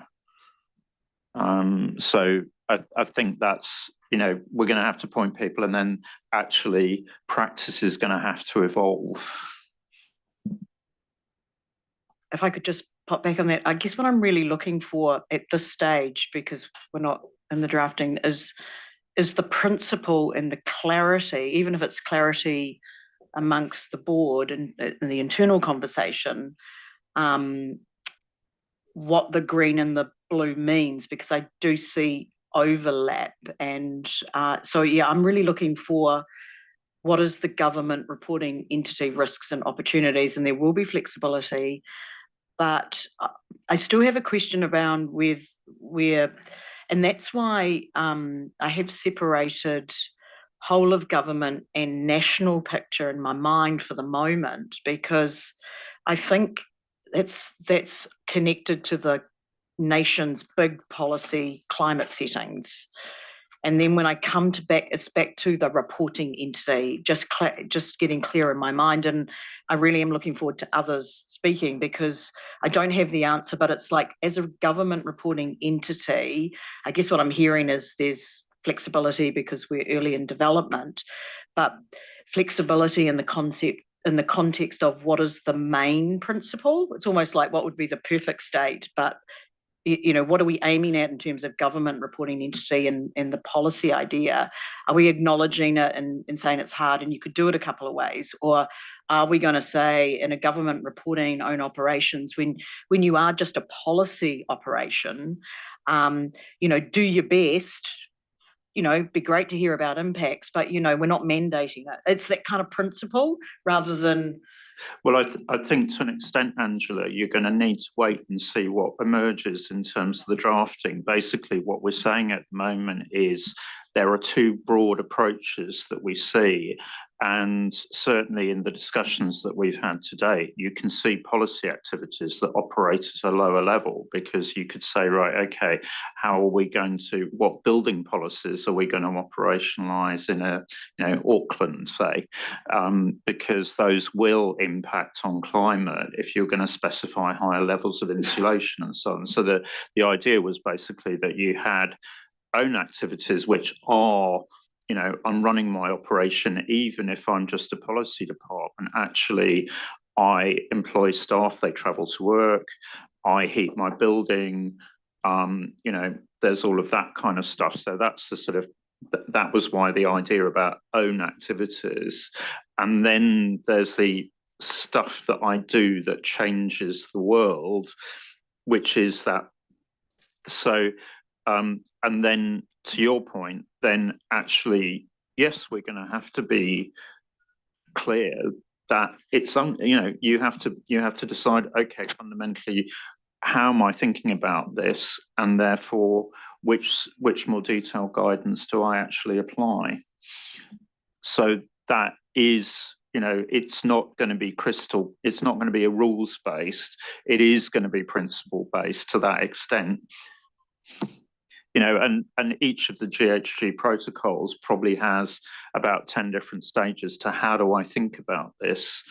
I'll take some more interventions at this stage. So Scott, Claudia, and then Mari. Yeah, thanks. Just personal view, I may make this worse, but anyway. I want to first compliment, just to remind the terminology here between own operations and political activities. Remember, before we had roles, so this was a switch, which I think was a very good switch that actually the Sustainability Reference Group particularly talked to us about, because the confusion about what we're in. So I think this is directionally, we need to get the words right, but I think directionally, I think this is the way we should go. Also, it's in the blue box, because of interoperability and the fact that keep in mind that public sector is going to be part of the value chain for many public companies. That's very important that the blue box reside on that, because that is the part that needs to tie in to the rest of the world. because that is one of the drivers for this, just not for public sector itself, but be part of the larger value chain that's out there that we're very much part of. Angel, I'm going to try to address a little bit about the uncertainty you have. How do I live with this and sleep at night? A little bit is that I would encourage you to maybe to go look at some public company sustainability, because we sit around and we used to issue accounting standards and we're thinking about, we got to get the number right. This isn't about a number being right. Okay, this is back to science. This is about the government, public entities' ability to tell a story about what they're doing. You mentioned correctly earlier about consistency. It's not consistency in what they're reporting, it's consistency about the framework in which it is reported. And so you will have your own public entities picking different things to choose because that's what they do. That's their goals and objectives, and that's what they're doing. We're not saying the metric they're reporting is good or bad. We're saying that's the metric they chose to report in that particular area. And so over time, what we do is get comfort or not, citizens do, about are those metrics increasing or decreasing, or what are they doing? So it's not about that number being good or bad. It's about over time, what does that number be? So where I get comfort in trying to feel about this is it is a journey these entities are on. It gives them ability to tell a story. It's not about the numbers. It's not in my mind. It's about the story.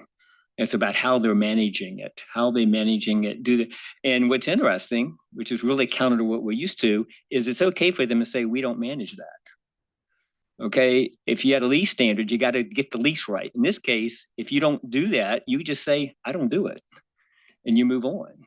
And so that's different than what we're used to. So this is, again, back to telling the story. We're not telling them how to manage. We're telling them how to tell the story and what they're doing. And it's up for their constituents to respond back to that message and say, yes, we like that, or we don't. So I think that's a different view that we're in than we are. So that helps me. I just wanted to share that. Sort of helps me live with this at night, at where we're going and how it's practical. So I thought I'd just share that. Thanks, Scott. Yeah, I think that idea of story is very important. Claudia. Thank you. This presentation in these green and blue boxes helps a lot to understand properly how we would address our problem. We heard a lot about Angela and Scott and Leon, and I would add something in this case regarding this own operations. When you read what it's mentioned below this number 1, investor focus, sustainable information material to enterprise value, I think we at least need a little bit communicated differently, because enterprise value is probably not the main focus in the public sector. And did I get it right that we expect from own operation, they only report about their risks and opportunities, known on the impacts? If this is a decision of the board, it's fine.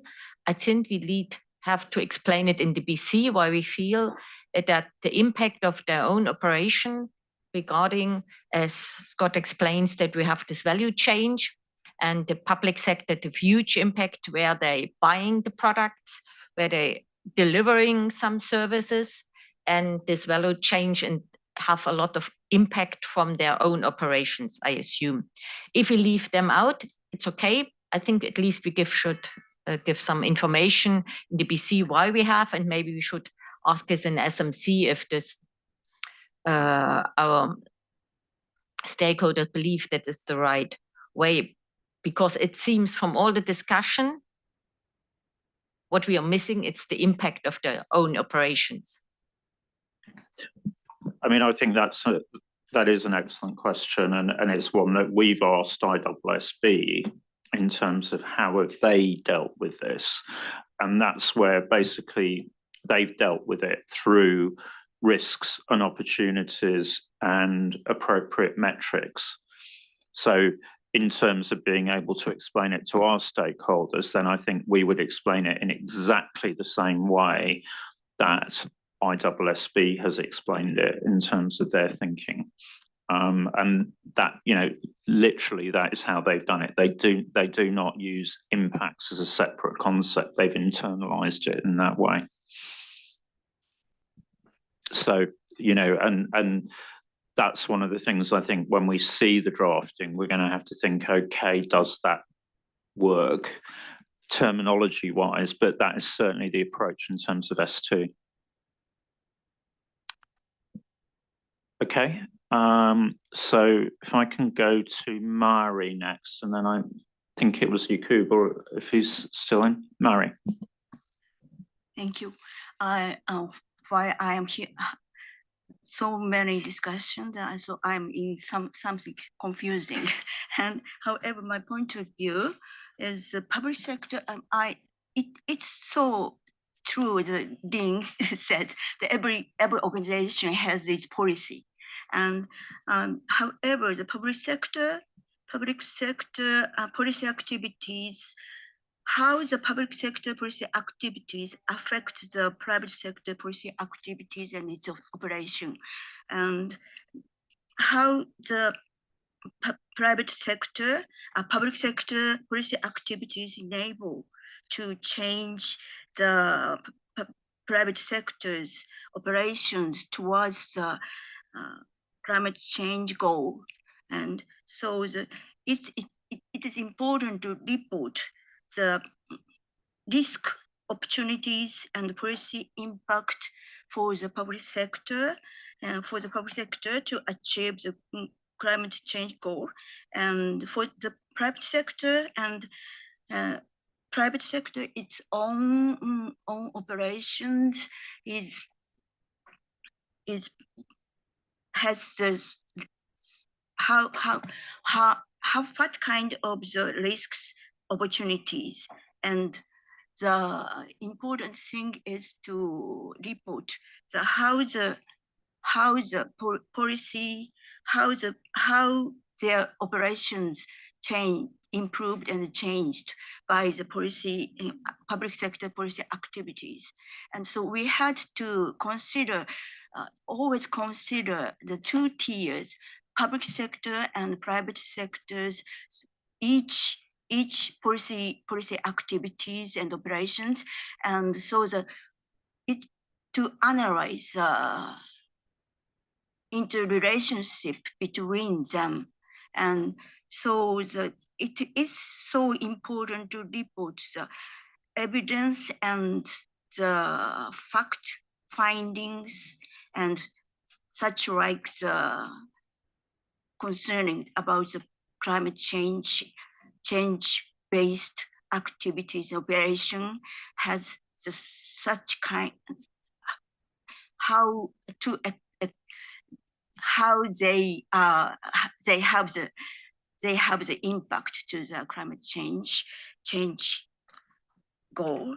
And we have to pay much attention to classify the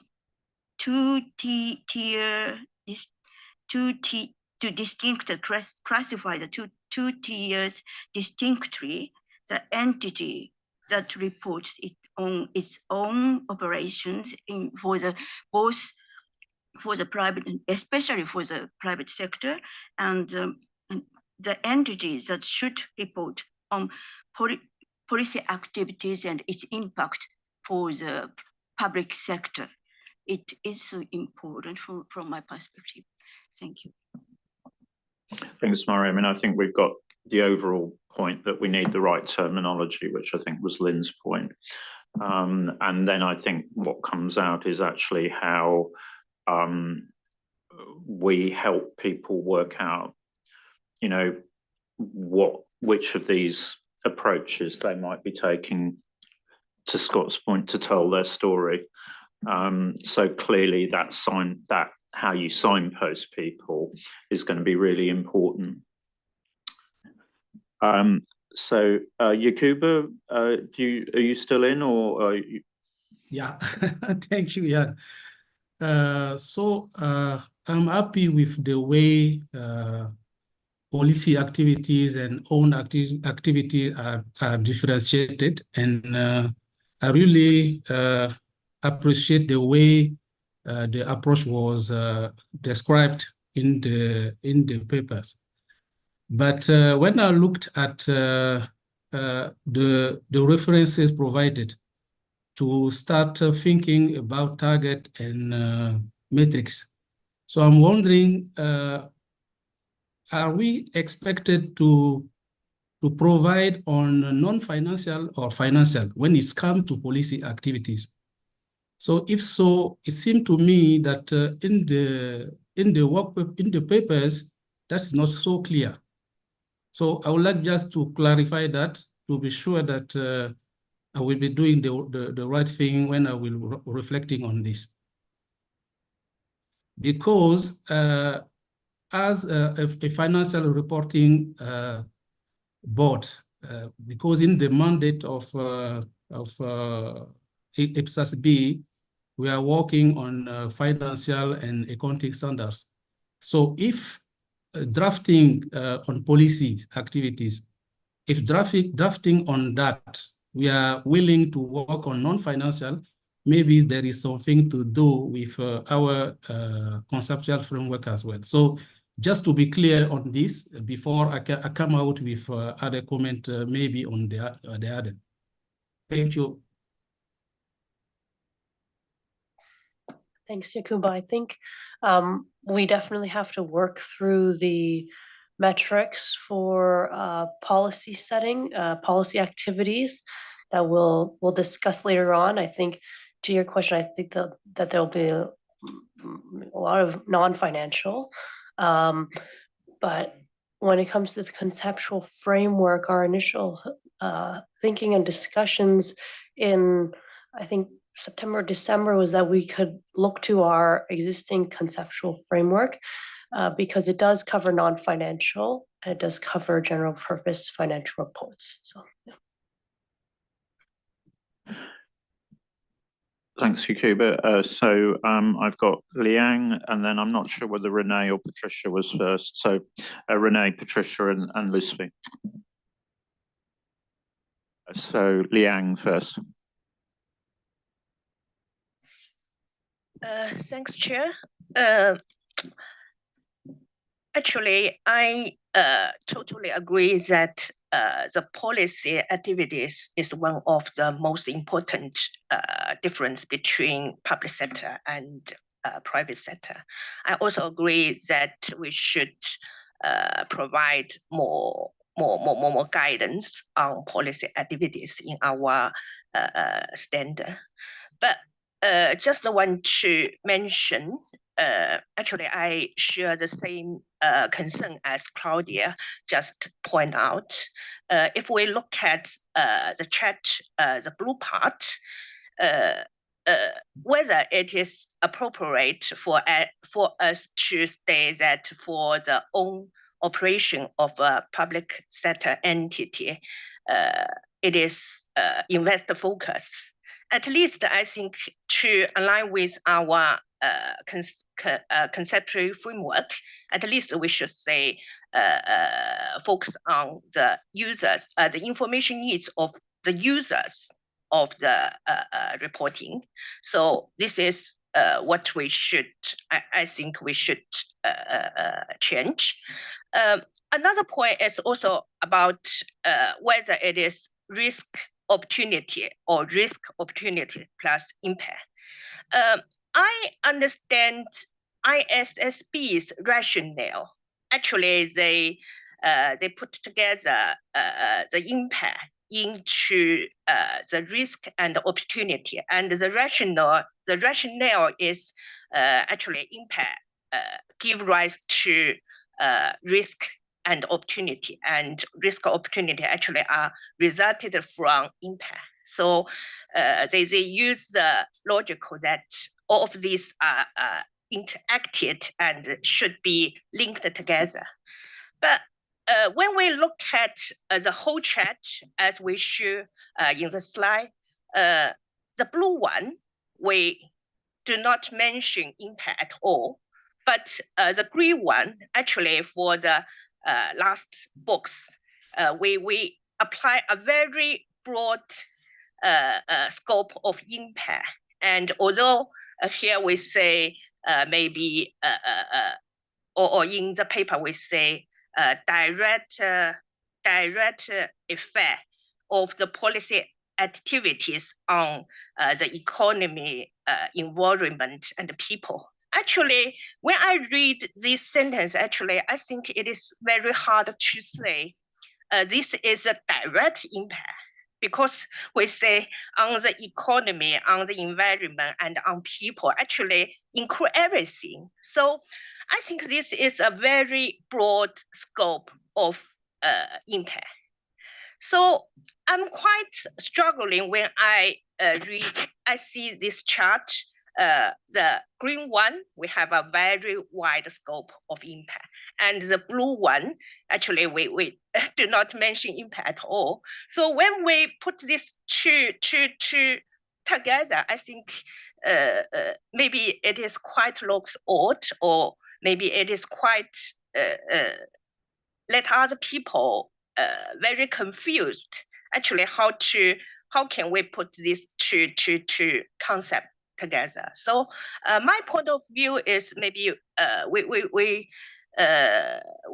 it is necessary for us to explore further how can we reconcile our logical and put these two parts together. Thank you. Thanks, Liang. So I'll go to Renee, Patricia, and then Lucy. Yes, thank you, Chair. Such a very rich conversation. I have a few comments and reactions. First, I do agree that the diagram doesn't fully reflect, I believe, what the staff's intent was, which to me transpired more explicitly in the agenda paper. So for instance, first, I totally agree. I think it's Lynn's point that we need to clarify its policy activities that have an external impact, right? It's not our own policy as the entity's policy to manage itself. So that's a very good distinction, because in my mind, I was always thinking about those policies affecting other sectors. I think you used that somewhere in your material, what we're doing to affect somebody else beyond our entity.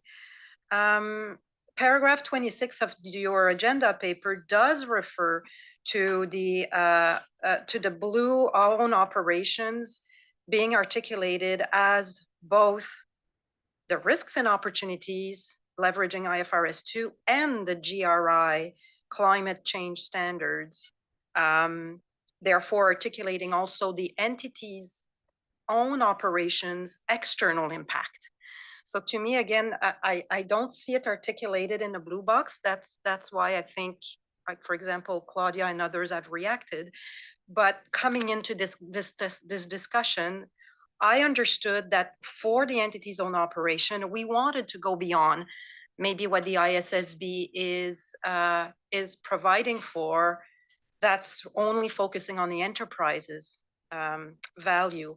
Because even if you only have a public sector operating entity, it's a public entity. It's an entity that spends public funds, that is publicly accountable through managing its own activities. And I thought that what we intended to do was to also get those operating entities to articulate impact through GRI climate change standard on paragraph 26. So if that's not what it is, great. I think this conversation is a good clarification.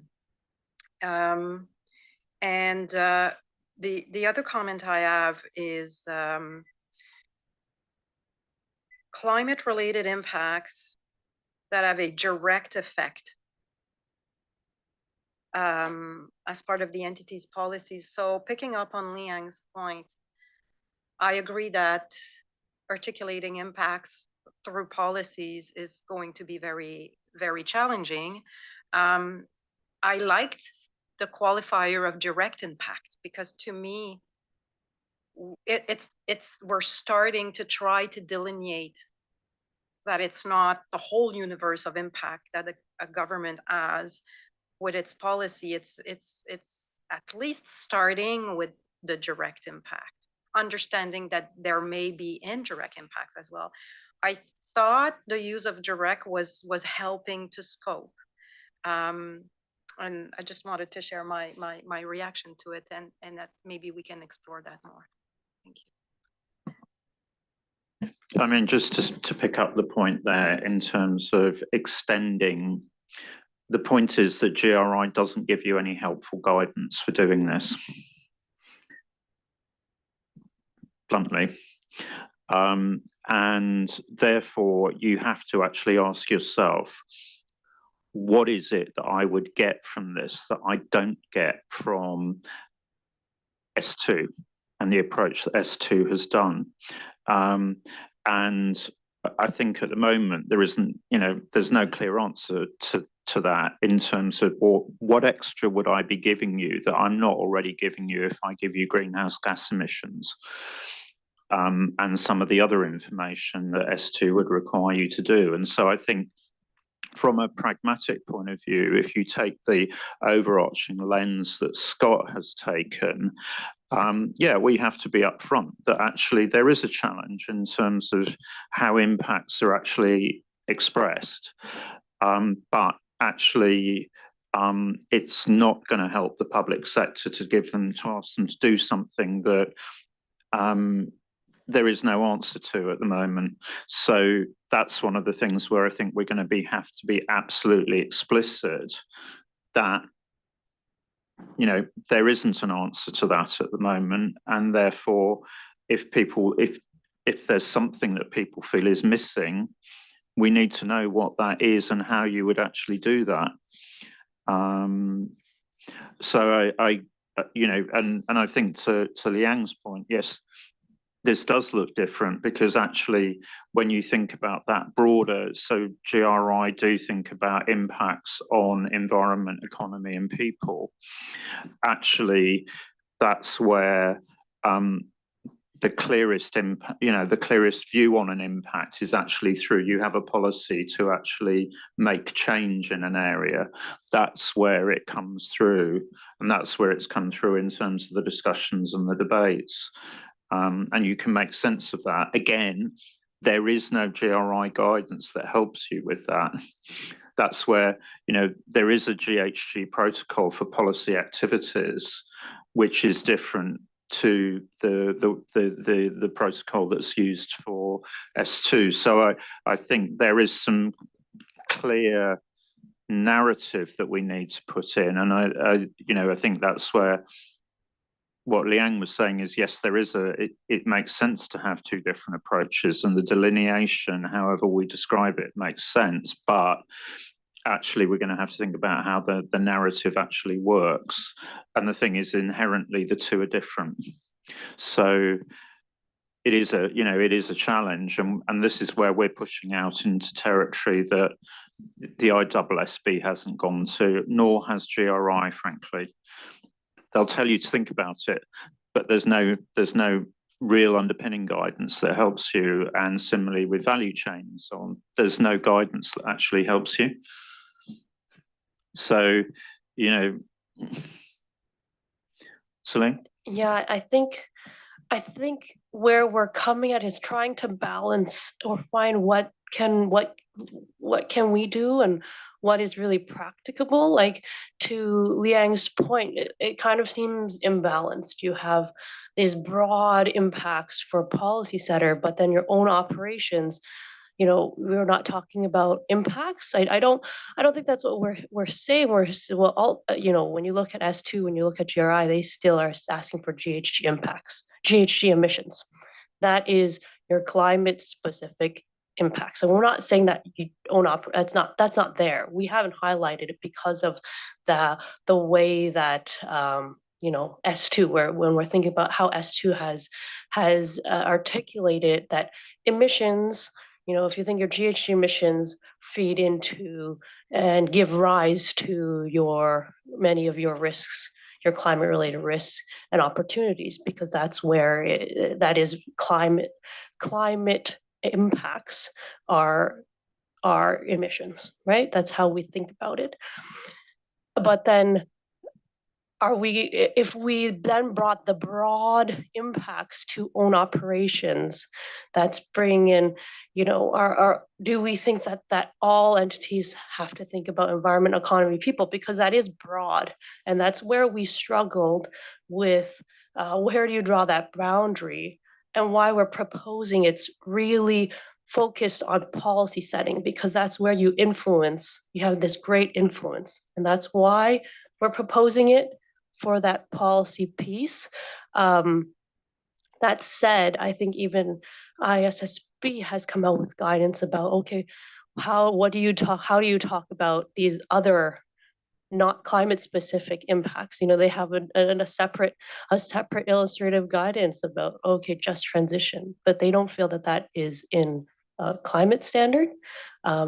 But I think from a policy perspective, that should all be considered, you know, how you affect the workforce, just transition. And GRI includes that in their climate change standard. And those are where we may look to and draw on them for other metrics and guidance on, you know, carbon removals and just transition. So though I guess I just wanted to share a bit about how we came to this sort of approach, maybe more from a practical standpoint, and how we struggled with it among the staff. And ultimately, it may be that actually the term impact is not helpful because of exactly what we're talking about here. And although taking into account Angela's point about the challenges, we may actually be better off talking about outcomes in terms of explaining the story. We already have outcomes in RPG3. And I think probably the big takeaway from this discussion is actually this is clearly an area where we need to think further. And I think we're going to need to go back and challenge both IPSASB and GRI in terms of how this works, and think clearly about which term we use, because outcomes may actually help us more. Anyway, I don't think we're going to conclude that, but I hear the discomfort around the board in terms of this area. If I can go to Patricia and then Lucy and then Kamira. Thank you. In fact, I don't know if the correct name here is impact, but my question is, in the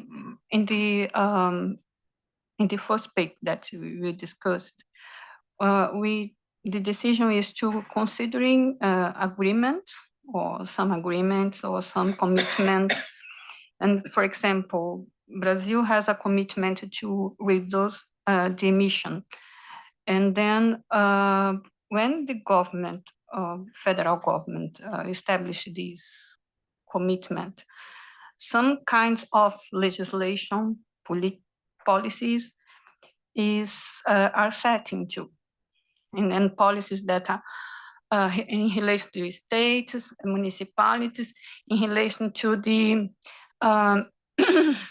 how they handle services directly for the population, in how to operate, for example, how to buy how to contract services and contract products, how so kinds of legislation. But normally, in the case of Brazil is a federation. Federal government coordinate these actions. Yeah, sometimes work, sometimes not. But yes, the function is the federal government. The federal government coordinates, and the federal government, in the level of there are some attributions from different levels of government, and in different levels of government, governments can do something for achieve this objective. My suggestion is the focus on in these indicators. It's an effect or impact. I think it's effect, not impact.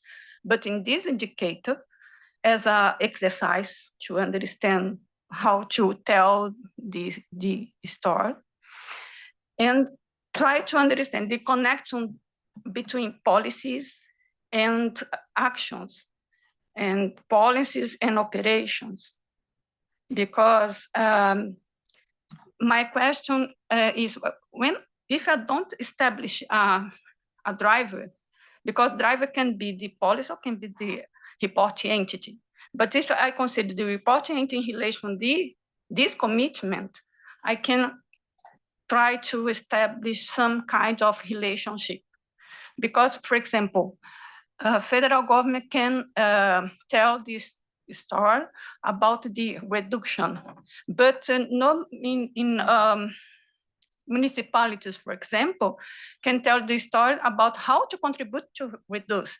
It maybe can be, for example, by the tax system, can be by the support activities, its own operations, or can be how to handle these services or how to reorganize these services to achieve this objective.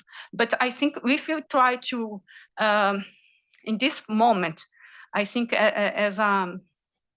because we have a time, a time restriction here. If you try to solve every kind of impact, I think we don't have standards or guidance. But if I try to, okay, there is a commitment to reduce the emission. How the government deal with this? How to plan, how to execute, and then how to tell us what I think it can be works, or initially it can be a good start point. I think, in my view, I can transversal policies, but other things. But okay, it's not possible to deal with some kind of complexity in this moment. But I think if I consider this point and tell the story about this based on this commitment, I think I can have a good start point. Thank you. Thanks, Patricia. Lucy, then Camira, and then back to Liang. Thank you, Chair. As articulated by Lynn, there are public sector entities which set policies for their own operations, and we can call this as agency-focused policies. I just want to confirm my understanding that in the policy activities, we also consider the same public sector entity which has a dual role of an implementer and a regulator. Because when we say, regulating in order to promote sustainability is really challenging. And in the particular case, there are central questions like, for instance, they want to explore the idea of sustainability that is maybe too elusive to allow protection through regulation, and how can these regulators address a special challenge, for instance, through regulations, or like those that are posted by future or contested harms. Now, in that particular case, I think in the risk, we should not only be concerned on the policy implementation and effectiveness, but we can also consider perhaps the policy formulation. Because there are also risks there on what policies to be formulated, so that the client focus portion of that of a regulatory body or regulatory public entity would also be, mitigated. So I would suggest that we consider formulation, not only the implementation and effectiveness. And this could also include what specific challenges or strategies that are available to rise to the specific challenges of regulating so as to foster sustainability. So maybe we can consider that. Thank you. Thank you. Camira. Thanks, Chair, and thanks, Celine. I have been following the conversation, the discussion, and I think, yes, we are on the right track with this division of the two layers. What I think in terms of the own operations, as was already mentioned by Claudia and Yang, the investor focus it's again a multi-stakeholder focus. It's not only for investor and also for enterprise value. We should change that and focus only on climate. In relation to the impacts, I think similar to what Patricia was proposing, I think we should start from a specific goal. So at the national level, there would be some commitments, there would be some goals. And then if we are trying to make the linkages with the individual entity, we can think about how this individual entity contributes to that national goal. How their operations or their activities are actually contributing, what is the impact, what is the outcome. So I think from that way we can do something measurable, which is very important for us here. So starting from a national level goal, then at an entity level, what they want to achieve, what are their entity goals and how they are moving towards that goal. So that is how I can see that we can make these linkages between the policies and the own operations. So thanks.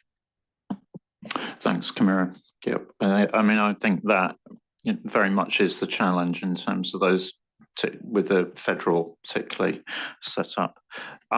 So Liang, then Noyati.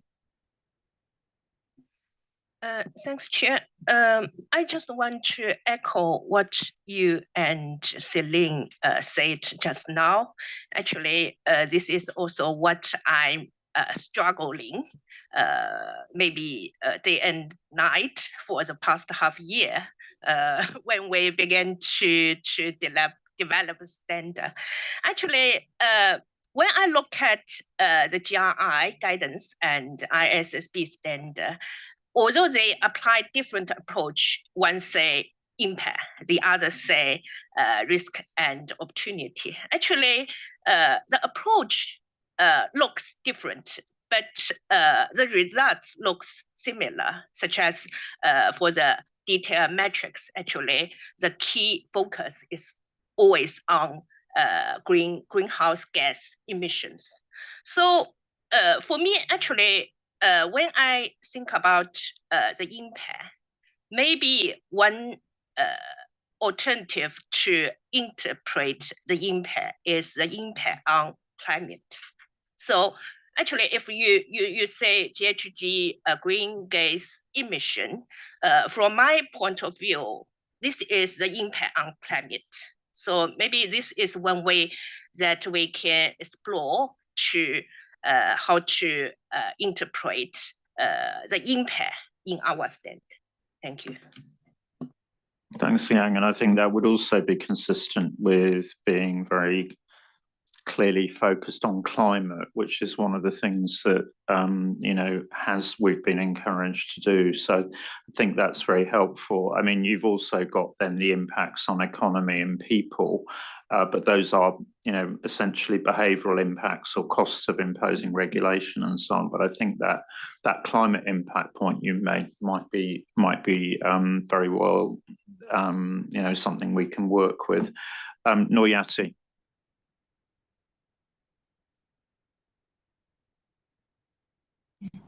Thank you, Chair.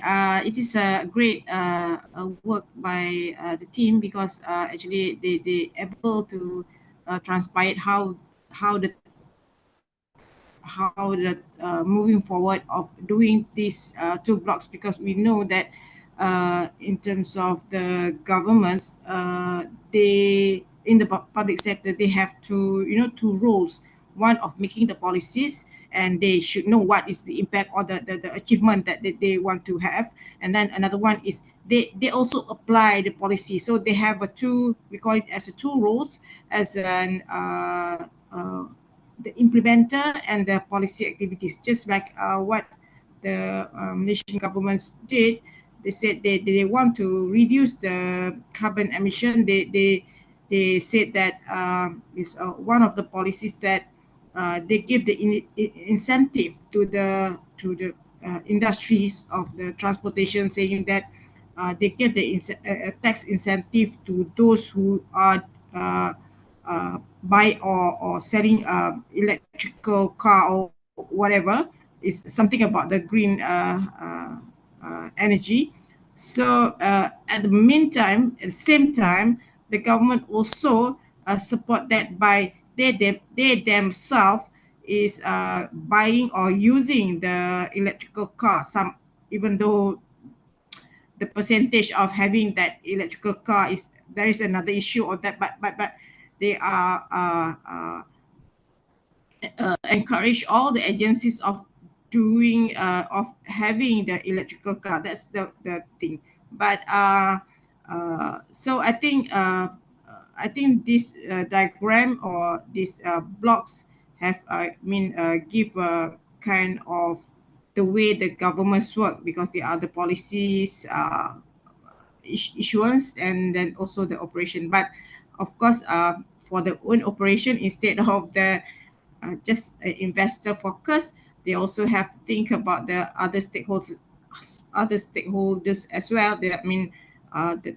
pertinent, the significant, especially the significant stakeholders, because if you want to take all the stakeholders in this, we call when we assess the risk, opportunity, and the policy impacts, it will be quite, it's quite massive information and information on that, on this particular reporting. So but one thing is how we can report in terms, we have to report it separately on the policies impacts, because we are the issuance of the policy, or we separate it from the our own we are the our own, because we are the one who, we also the one who implemented it. So how we can drive the report in this sustainability reporting. Thank you. Thank you, Noyeti. So I think reflecting on where we are at the moment, I think I'm hearing overall support for the overall approach in terms of thinking about the two different areas, but I'm hearing a lot of nervousness in terms of how do we, there's terminology. Certainly, we need to switch the drafting away from investor focus, and it's much more about efficiency of operations and so on. That becomes a much more, and use of resources, that becomes a much more public sector way of expressing it. There's the terminology issue, the high-level terminology issue, which is that without some form of qualifier, policy can reflect internal as well as external, and then certainly, we're not. It's really the external that's being talked about here. Clearly, we've got to go further on this impacts point, and Liang's intervention, I think, is potentially very helpful there, bearing in mind that ultimately what you're talking about is greenhouse gas effects. So, we do need to, there's quite a lot of further thinking and clarification that needs to be done there. I think perhaps back to some of the earlier interventions, there is something in terms of actually how do you direct people to think about their activities, their own activities versus policy activities, in terms of then directing them to which of the greenhouse gas protocols is appropriate. And then I think we also have to think about this direct point, whether that's useful or not, and that may be back to thinking through the logic of Liang's suggestion there. So I think a lot to think about, but actually, if we go down that broad direction, then we'll see further drafting, further clarification coming back and I think seeing this in black and white is probably going to help us as well in terms of, have we actually started to crack this and help people, or is there further to go? So with that, I'm going to suggest that we move on and just move into some of the material reflecting on what we heard back from the board, and also through the discussions with the climate topping working group and the SRG, to get some feedback on that. Because obviously what we want to try and do is make sure that we've got sufficient steers to go into the drafting for when you see that. So Celine, move us on to that then.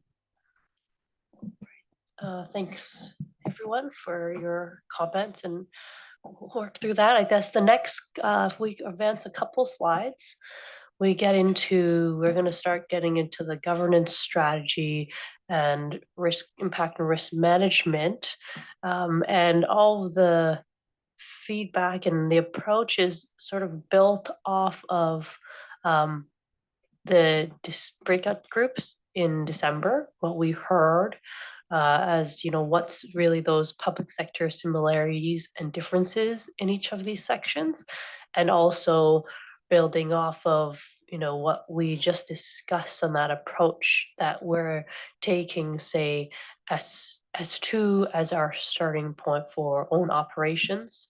So what you see here is, say, in blue, those are really the requirements from S2 that we would think we would leverage and look at for own operations. And then plus, really, these are the public sector specific adaptations. And so, when we talked about international commitments, and to Patricia's and Kamira's points, that we think that it would be linking that back to, your entity's own, you'll see this, I think, repeated through each of the sections, that your governance strategy, risk management, you have that lens of how your entity is contributing to those international commitments, and really underlying national plans that underlie those international commitments. So that includes governance. So, does your governing body provide an oversight? If and what does that look like? Do they think about how you're contributing to international commitments? The oversight that your governing body or individuals or whatever that arrangement may be, that oversight, do they provide oversight on your policy activities, and including if you're monitoring the implementation effectiveness, but also, to Lesbie's point, really the design. I think that's sort of a reflective, maybe a cyclical type of, if you're monitoring it, it's effective, then it's ineffective, you redesign, and then so on and so forth. So it's your governing body's role in that. And then some application guidance, I think from the breakout groups highlighted that there are different structures across governments. And so we need to provide some guidance on, how you think about that for reporting. So I think next slide just summarizes those recommendations, but we could pause here for.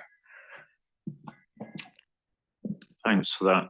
And I guess this is where, in a sense, actually focusing on, and we'll use the term policy at the moment, but I think we know that needs improvement. But in a way, actually, this would be one area where it probably is going to push governments, because I think, quite commonly there's almost like a sort of set and forget type of thing, that they might do a regulatory impact assessment at the start when they set a policy, they introduce a regulation, but actually there isn't a formality about how they monitor what's actually happening out there as a result. And so actually what this would be doing is it's starting to actually push them to be really transparent. And so the governance over that might well be, this is a program activity that we're monitoring, and that would be, there'd be a secretariat and one department that's actually responsible for this, but it's kind of trying to reflect that actually it's pushing them to say, right, okay, what is this doing? And when we designed it, is this now delivering in practice what we thought it would do?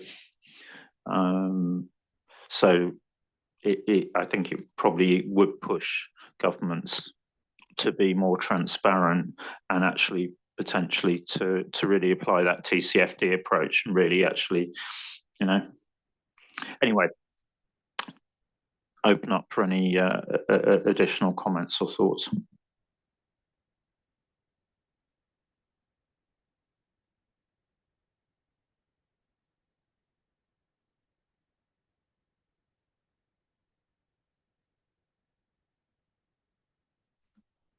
So I'm sensing board members really need to sort of see what this looks like then in terms of guidance. And it obviously builds on that overall approach. Angela.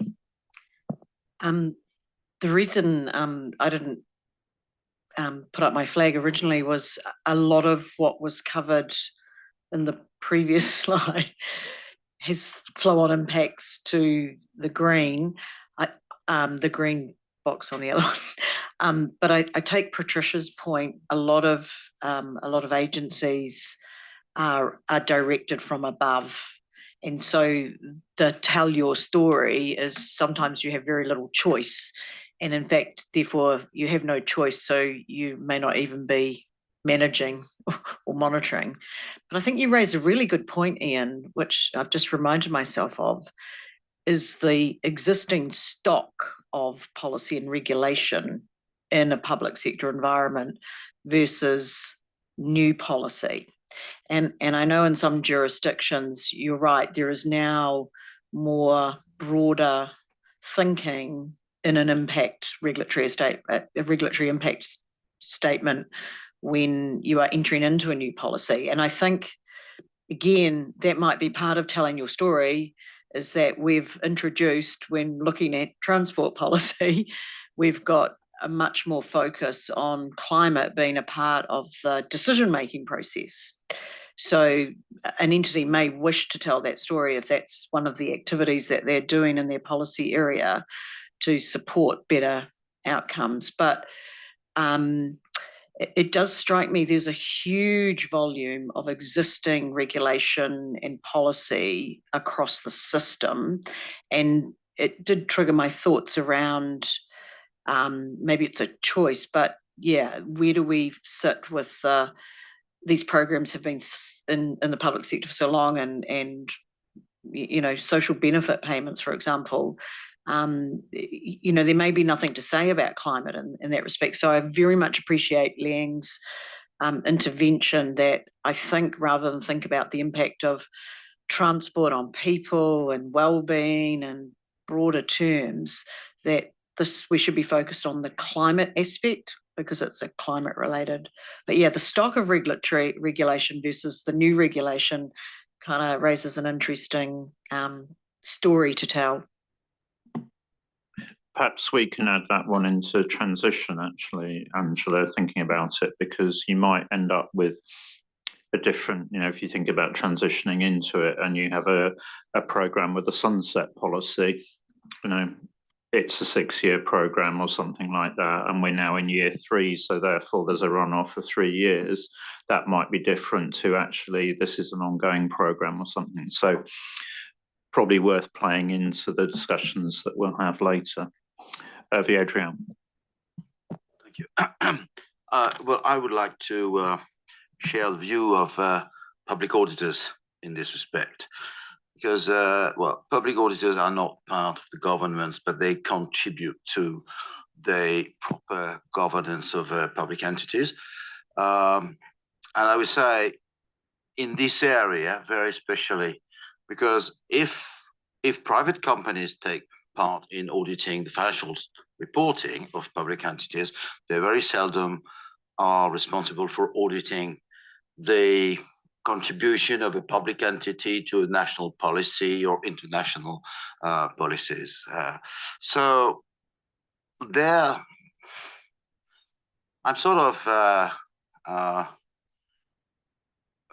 think there is something that's missing somewhere here. and that we should find a way to introduce through sentence, paragraphs, or possibly a chapter in that, the role of the public auditors. But when it comes to the first, or even the second question, the first one, where it says how governing arrangements provide oversight of the entity's objective and role in contributing international commitments, etc., national targets. Well, this is exactly the role that public auditors play when it comes to performance auditing of a public entity, and the same of with the policy activities. So could we have a way to introduce somewhere the role of public auditors in that area? Or think of it. I think we need to take that one away from the point of view of the fact that we're writing reporting guidance, not assurance guidance. But as you say, though, they are a key part of the accountability environment. And so I think it may come in through basis for conclusions rather than through requirements, because it's actually, this is a standard for those who are preparing. Yep. Yeah, the point is that we're not always talking of assurance assignment. We're also talking of, when I was mentioning performance auditing of a national policy or a public entity contributing to national targets, this is not a matter of assurance. I mean, the main concern of the public auditor is to be able to rely on a number of metrics, reports that would feed the performance audit that they are responsible for carrying out. Okay, we'll take that one away. Okay, so let's move on then to strategy. Patricia, you're on governance. Okay. Thank you. I want to confirm if I understand. It's the proposal modification is in paragraph 7 and only about oversight.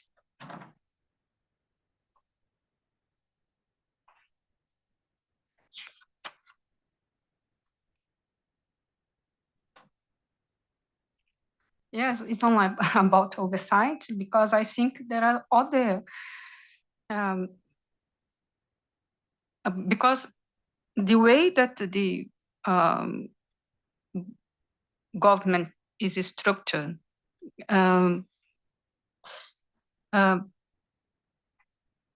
limit the kind of action that the entities can perform too.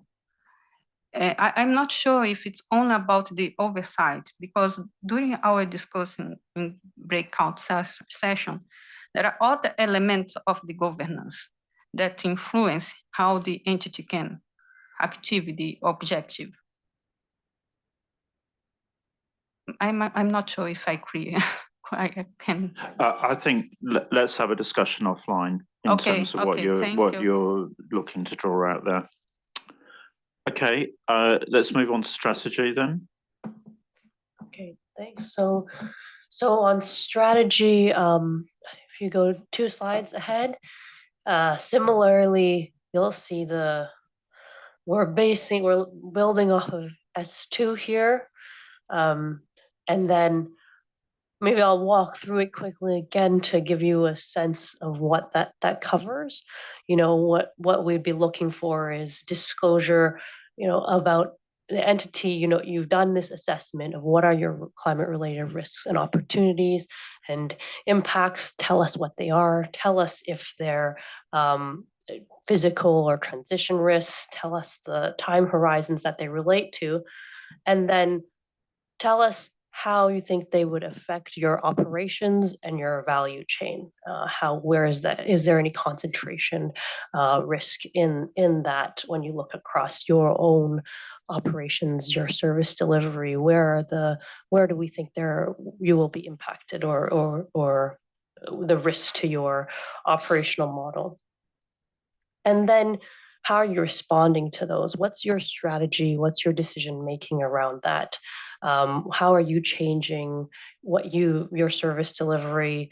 What mitigation and adaptation efforts may you be undertaking to address some of the risks that you face and the opportunities that you have in adaptation? Do you have a transition plan? What does that look like? And how do you plan to achieve these? What do you have certain targets? Do you have certain resourcing needs? How do you plan to get there? And then what's the effects that you think will be on your balance sheet and on your financial position, performance, cash flow? So down, looking ahead, as well as on those anticipated financial effects. So that's what's in S2 that we think translates to an entity's operations similarly. And then what we would layer on for the public sector is, again, how do these strategies contribute to your national plans? How do we think about that? Strategies should include your policy setting. If you have those external policy tools, include those and disclose that when you're talking about your strategy. And then providing further application guidance and thinking about what's a public sector value chain. The value chain is a bit of a challenge even in the private sector, and so we expect that there will certainly be additional guidance needed on the public sector, where it can be quite complex with various stakeholders, a lot of collaboration needed. So we'll have to think a bit further on that.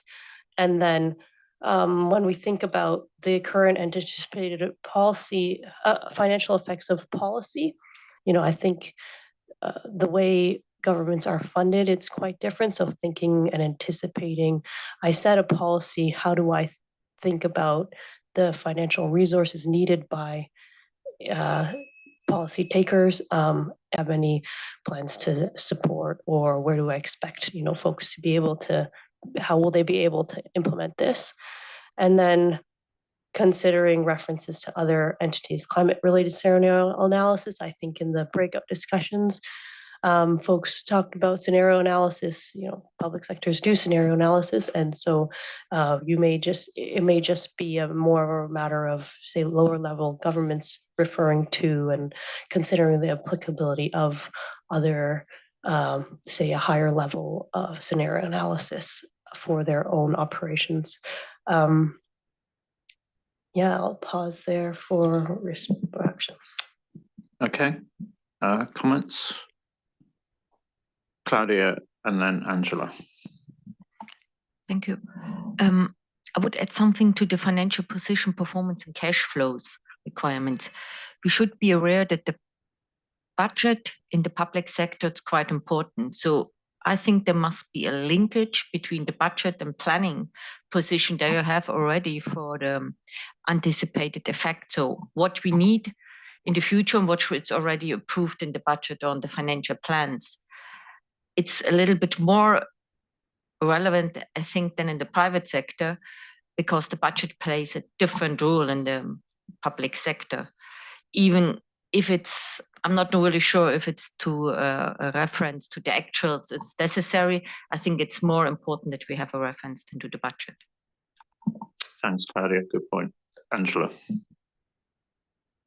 Thank you, Chair. And it was really just to pick up on the scenario testing, the scenario analysis of strategy. And I think this is, I support your comment, Celine, that this is an area that we need to be careful of and really test user needs, particularly in the fact that a lot of government reporting entities must provide a vital service where there is no choice but to provide that service. So whereas potentially there may be choices to withdraw from a service in the private sector or under a certain degree. So I think in the context of public sector, I've been struggling to think about what scenario analysis looks like and how useful it would be in telling the story. because of all the things we've talked about, and again, the command control. The Department for collecting taxes is not going to stop collecting taxes if emissions are increasing, but we do expect them to continue to collect taxes in the most climate friendly or emissions reducing way. So how useful is a scenario analysis, perhaps along the way the IPSASB is mentioned? And I just think that's an area of really important focus in the public sector possible difference.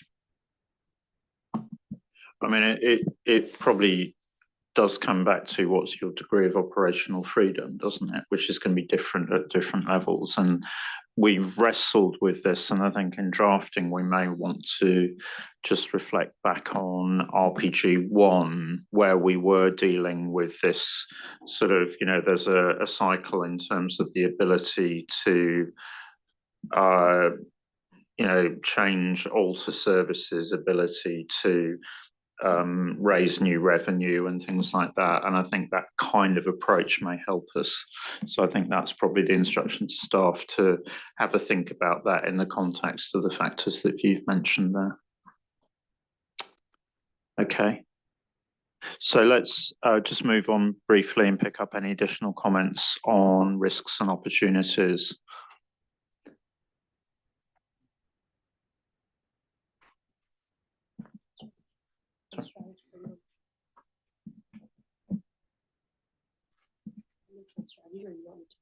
No, move ahead. Okay.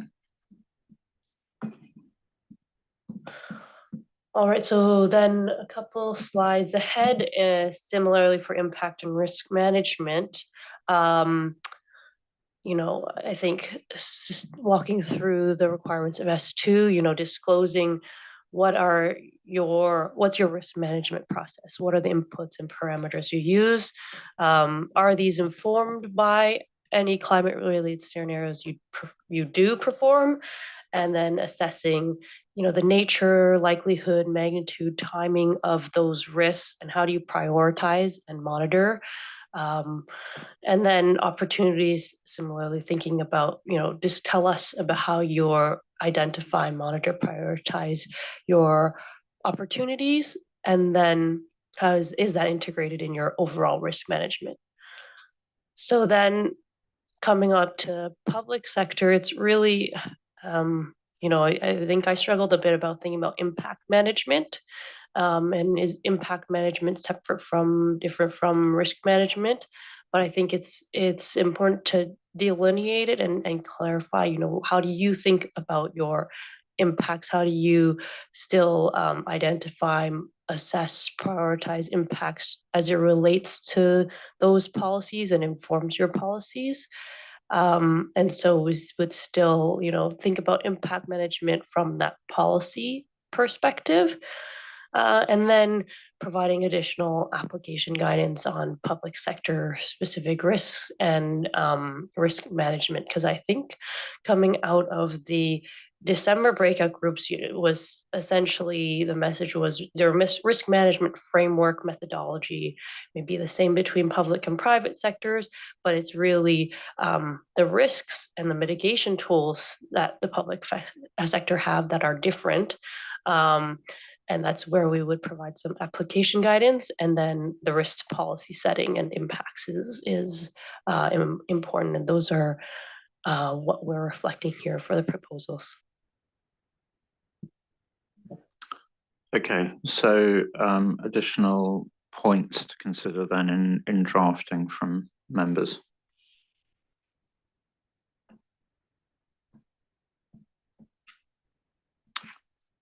Lynn. Just a question, really, just reflecting on, I guess, potential volume of what we're asking entities to disclose. Are we expecting some sort of materiality assessment overlay for governance and risk management disclosures, or are we expecting a mandatory volume of disclosures, or I don't know, some form of disclose or explain why not? Is there any form of materiality that will kick in on governance and risk management?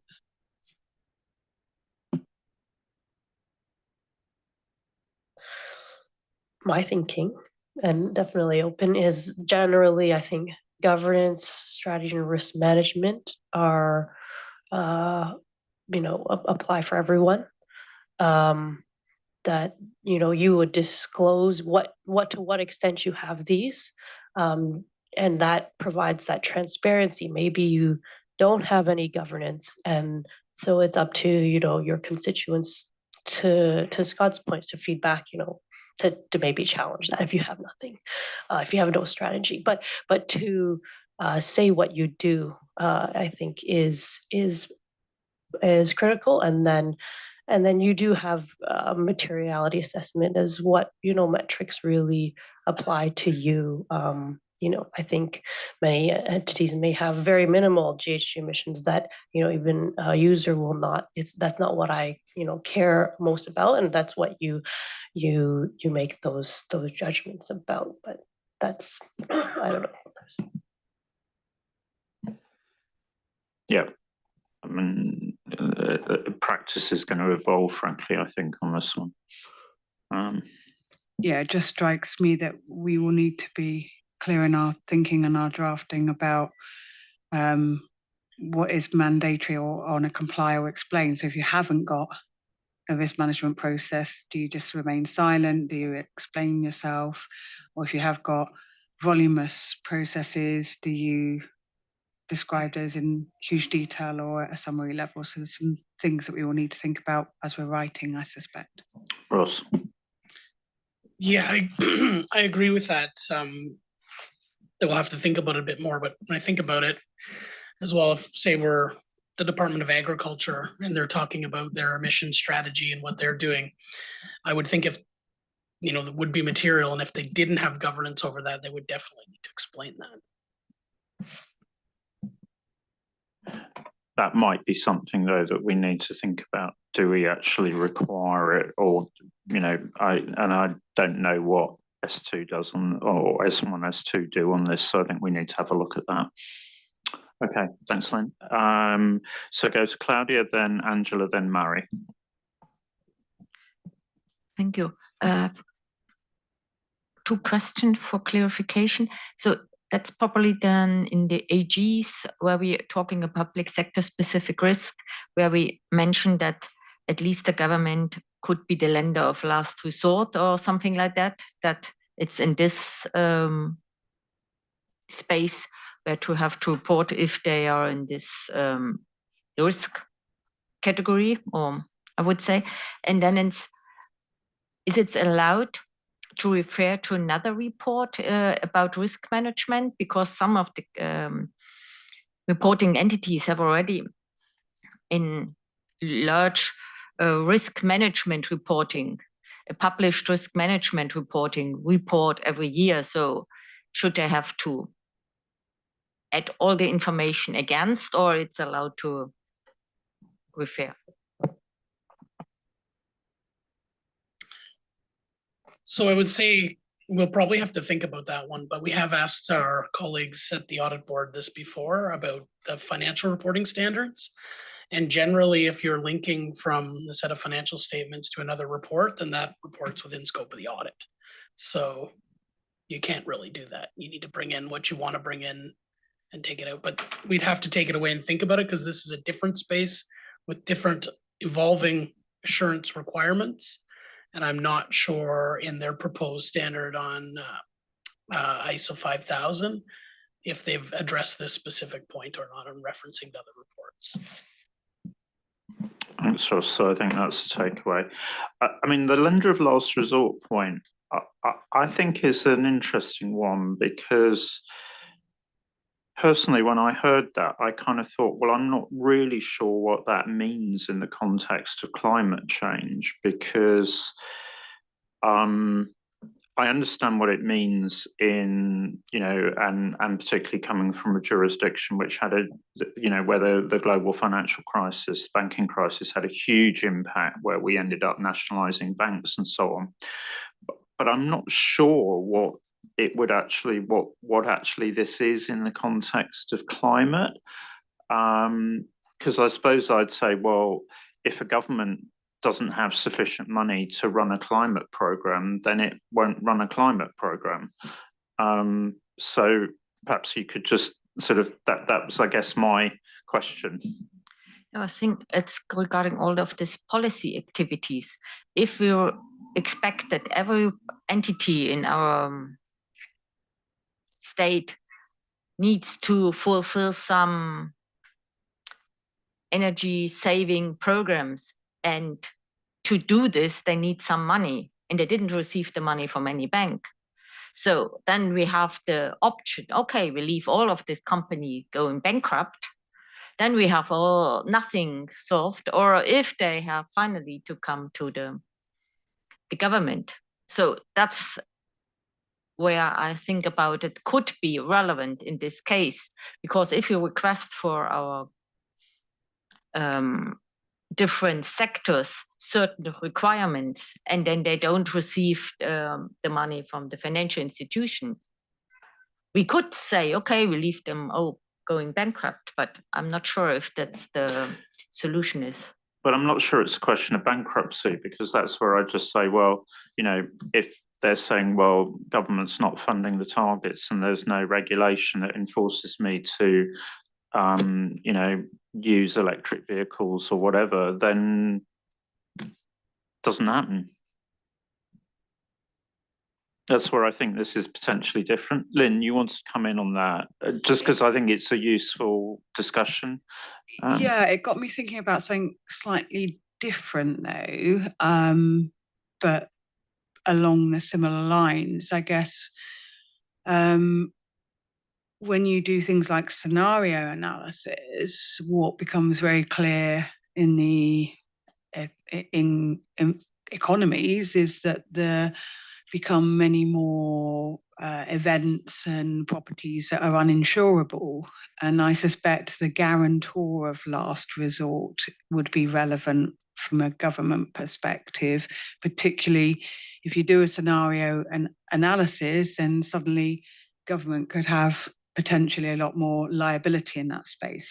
That's where I started thinking, which was you were sort of saying the lender of last resort, got me thinking about, well, actually, when you do run some of these scenario analysis, there's a big potential upside for government liability. And do we need to think about that in terms of our impact reporting?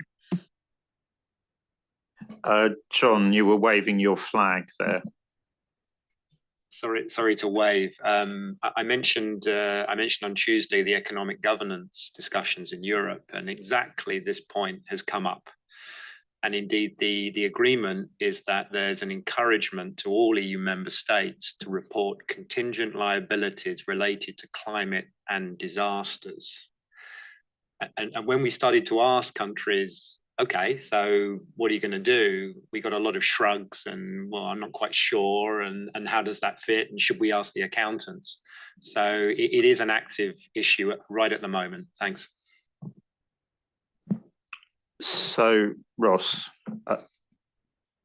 Yeah, just to say, I agree it is an issue. And I know that in North America, it's been a big issue where some insurance companies are now not providing flood protection in certain flood zones and fire protection because of climate change. And the question now is who's going to fill the gap?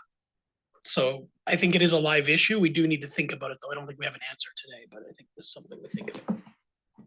Yes, I think it depends where we go on impacts, because if you're thinking about climate impacts in terms of greenhouse gas emissions, then I would argue it doesn't have an impact. But to Lynn's point, then it's clearly this is one of those issues that actually then would knock on into the financial report, because you'd be reporting on contingent liabilities. So I think we do need to have a think about this, but I mean, purely in terms of greenhouse gas emissions, basically, if there isn't a program, that's part of actually, you know, what we're talking about here, that if you have a policy that you're trying to do stuff with, then it's insufficient, then you're not going to achieve the targets in turn that the program's intended to achieve. And that's different to this point.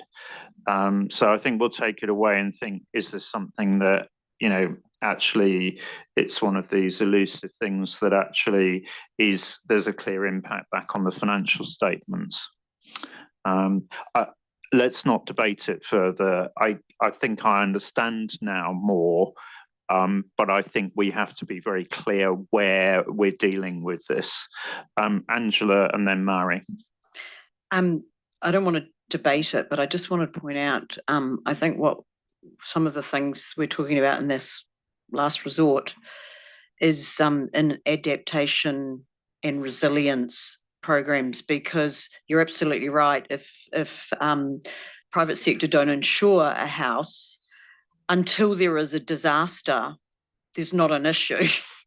I mean, there is an issue over resilience of the, you know, the housing and the insurance market, and it has flow-on impacts if the banks won't lend to a mortgage because it's not insured. In effect, it has, you know, flow-on impacts to housing policy and people can't get mortgages. But I think in that adaptation space, not only is it a lender of last resort idea, it's actually further than that. And I guess our jurisdictions had a lot of unfortunate practice with disasters and earthquakes. And so I think in the adaptation space of your risks, which are generally fiscal, well-being risks to citizens. But for example, if you have a city on a low-lying coast and you are the central government and the municipality, it's their city.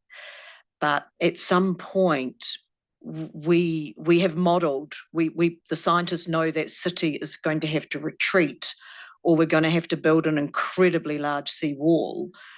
The question then becomes, in this public sector risk, especially for the whole of government, who shares the cost of the retreat or the wall, and does the government take on that fiscal responsibility to compensate people to move, or is that the citizens' cost, or is that a share between the citizen, municipality, and the central government? So, in terms of, and I think within this operations is not just, we often focus, well, I end up focusing on greenhouse gas emissions and mitigation, but equally the risk and opportunity story has to be told around adaptation and resilience.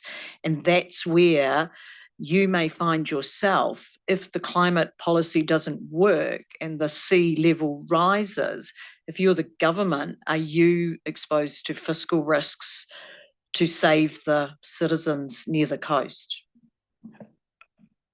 I mean, I think this, you know, it's a question of how far do you actually go, because there's a lot of, you know, there's a lot of speculation if in that. And I think that's going to be, you know, frankly, we are not going to be able to cover off the detail in that. I think we're going to have to allude to, you may want to be thinking about this. You know, I mean, it's like the contingent liability point, you know, so, you know, I just think, let's not debate this further. It's about telling your story. It is about telling your story, but it's also about telling your story in terms of what are you doing at the moment, and what are the things that are out there, and how, you know, likely is that at the moment, because contingencies, actually, you may well have something that's remote. So you know, I think we understand the debate now. Now we need to think, what, if anything, do we put in our guidance on that? Okay. My original flag was not on that. It was because you raised it. I just had a question for Celine, if possible, Chair. The words impact management relating to policy activities, I'm not familiar with that term in practice. I'm also think the impact may have implications from previous conversations. I wonder if you could explain what you meant by impact management relating to policy activities. I'll be honest with you. It's not clear. It's not clear. And it's even a question I think we put back to our SRG and our topic working group. How do you think about this? What is this really in practice? Is there really something that's separate, like you manage your impacts? And it's not clear because maybe we hadn't very well defined impacts and what does impacts management mean or look like. And so I think what we'll try to do is focus it on how you manage and when you think about policy activities, how do you identify those impacts? How do you prioritize them, the trade-offs between them, the monitoring around those. That's an initial an initial thinking. Certainly, I think we would have to get at how different entities will think about it differently. I think when in our topic working group from the UK Treasury, they were very clear that they think that that is impact management and thinking about broader impacts is in one part of government only, but they could think and identify that, and it won't maybe translate to all entities, but they could say one entity manages that, and so it will probably, it may not apply to everybody, and it may look very specific, but we do have to work through that. So I'm looking at time at this point in time because we're now 10 minutes into the lunch break and we want to have time for the breakout sessions as well as task force meetings. So what I'm going to suggest is that at this point in time, we break for lunch and that we take a slightly shorter lunch break so that we start the breakouts on time at 1:30 because I want to, we do need to get members' input. So appreciate Mary and Lynn, you've got your flags up at the moment. What I'd rather do is if there is something, the additional point you want to make, then you talk offline to Celine. Because, frankly, I think balance is members are going to need to see the drafting on these and then we can continue the discussions. Can we just talk about the logistics in terms of breakouts? So if we start the breakouts at 1:30, Celine. So we come back at 1:30. I will walk you through what our proposals and initial thinking is on metrics and then transitional provisions, and then we'll head out to the room. So come back, short discussion, and then. Yep. Lynn, one very quick point. Yeah, no, it's not related to this. Sorry. We didn't take a photograph of the W network the other night, so we were wanting to do so towards the end of lunch today. So can all the ladies who are in the room, even if you didn't come to the W network, we would like to gather you together towards the end of lunch for a quick photo. Do you want to do that on the stairs, Lynn? Is that I can't remember, Leah, where we said we we're going to do it. By the IFAC logo upstairs. By the IFAC logo upstairs. My comment so is... you have time to do your hair and makeup. That's why I thought I'd let people know. Murray, can you put your comment into Celine because I do want to break. However, my comment is so short, and so that please hear me. And my comment is risk process, and opportunity process, and integration. Integration means mitigate the risks. However, it is important to link the risk management with performance management. That's all. Okay, thank you. Nice and short. Right. Okay. Enjoy your lunch, everybody. And back here at 1:30. Apologies, but we want to make sure we get the feedback from members on these other areas.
Check.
Okay, welcome back, everyone. Right, very quick briefing before we get into the breakout sessions. Thank you. So if we could advance 3 slides ahead. So what we're looking at is looking ahead at what we'll bring for Q2 metrics and targets, and then transition our key areas that we wanted to discuss today. Next slide is I just wanted to walk through a bit of the discussion that we had on the metrics workshop with UNDP, IPSASB, and GRI, and sort of our approach to how we're landing to some of these proposals. So going back to what we talked about, overarching building off of SDGs and Paris Agreement, we sort of laid out our understanding of those, and then we also mapped in where we think S2 and GRI correspond to those international goals and commitments. So you'll see on the next slide a sort of summary of that exercise. And so along the left-hand column, these are the different articles and areas of Paris Agreement, everything, a summary there. And then where we, together with IPSASB and GRI, felt that there was overlap or private sector, their metrics spoke to these areas of the Paris Agreement articles. And then the last column is where we then thought about how does that translate into what we were just talking about, own operations versus policy activities. So if I walk through that, for example, the first 3 articles really about mitigation, emissions peaking, long-term temperature goal, those are all still within, that's all within an entity's own operations that should be captured as from S2 metrics, and also the GRI similarly has GHG emissions metrics. Adaptation, similarly S2 and GRI have metrics on those that we would look to for own operations. And then these other areas, sinks and reservoirs, thinking about forestry management, deforestation, land use, conservation, that's we thought of from a policy perspective. It won't be relevant for most entities, but from a policies perspective, what are your policies, or we think that it would relate to policy activities rather than own operations, and similar markets and non-markets, thinking about carbon markets, managing and policies around carbon markets. And then the next couple, laws and damage, finance, technology, and capacity building support. Those are really the international support between developing and developing nations. Those are what those articles really deal with, how developed nations support the losses in developing nations, or support them financially or through capacity building.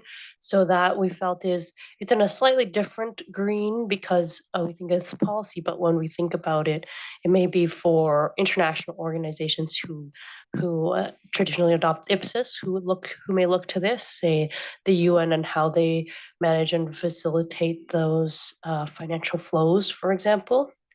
And then the last area from the Paris Agreement that really also is one of the targets in SDGs is about education and awareness.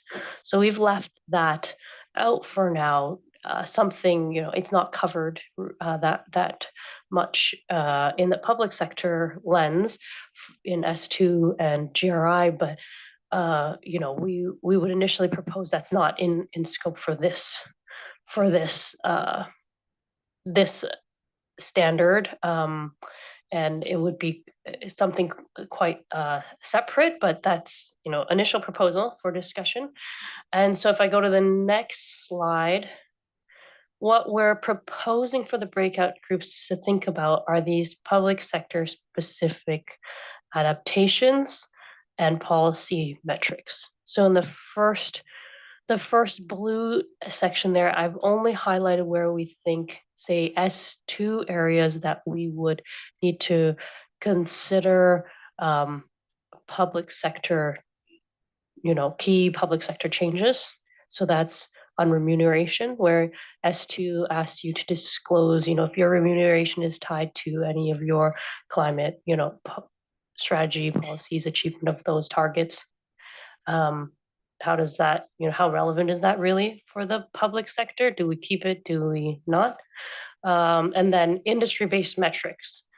Industry-based metrics is a key to reporting and helping entities identify what's material relevant for their industry generally. And so one approach we could take is look to SASB to the extent it is comparable to, I think what our thinking is initially COFOG as a basis for a way to think about government industries, really.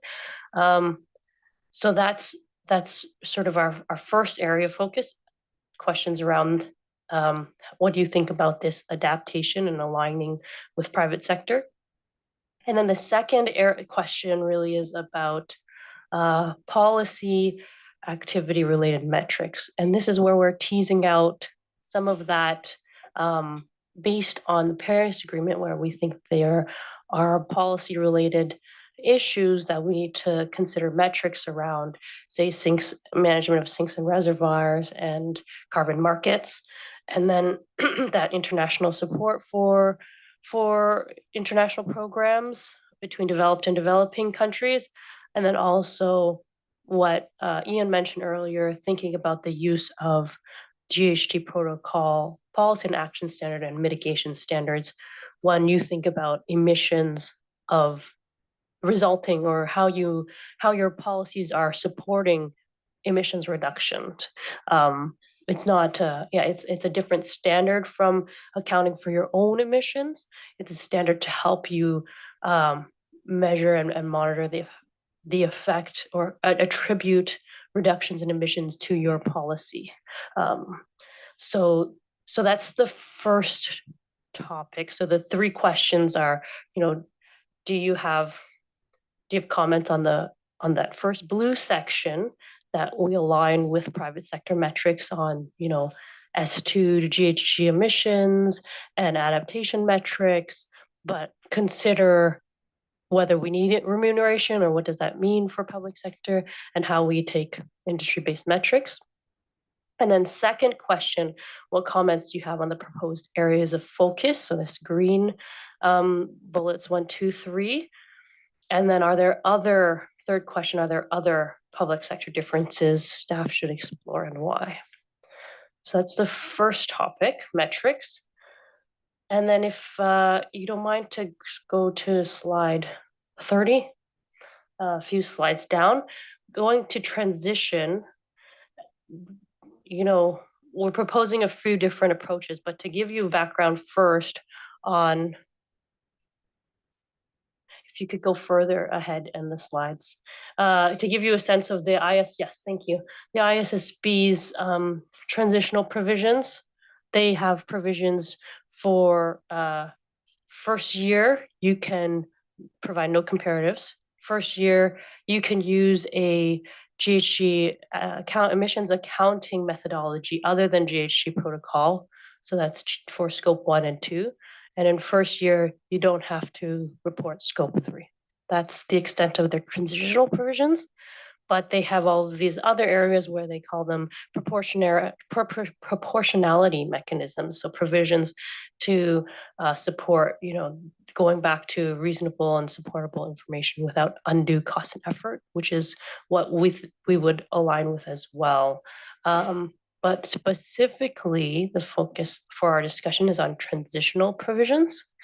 So on the next slide, we have A, B, and C. A, private sector aligned, same as S2. B, same areas for, not reporting scope 3, exclude comparatives, but for an extended period number of years, say years 1 to 3, you don't have to provide scope 3 or whatever that period is. And then C, which is some public sector specific alternative.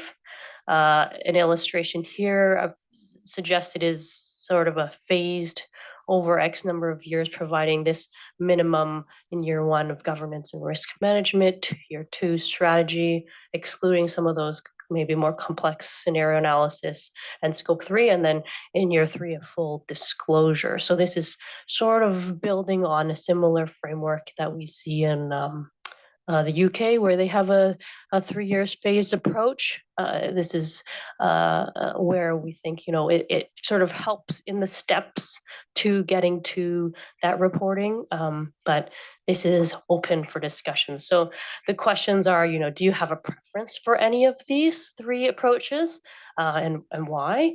And then if you prefer C, do you have a specific example or specific approach you would prefer, and explain that as well? And then thirdly, if you go to the next slide, the third question is about dry run. And I think this question is coming from the experience with IPSAS 33 adoption and acknowledging that it's a journey to actually getting to an adoption date. So to what extent do you believe that this sort of dry run pre-adoption date guidance or approach to doing some preparatory work, and how helpful is that in this scenario, similarly for climate reporting, to moving into transitional period? What would that look like? Is that, separate guidance that's provided or part of this standard? Any questions before we move into the groups?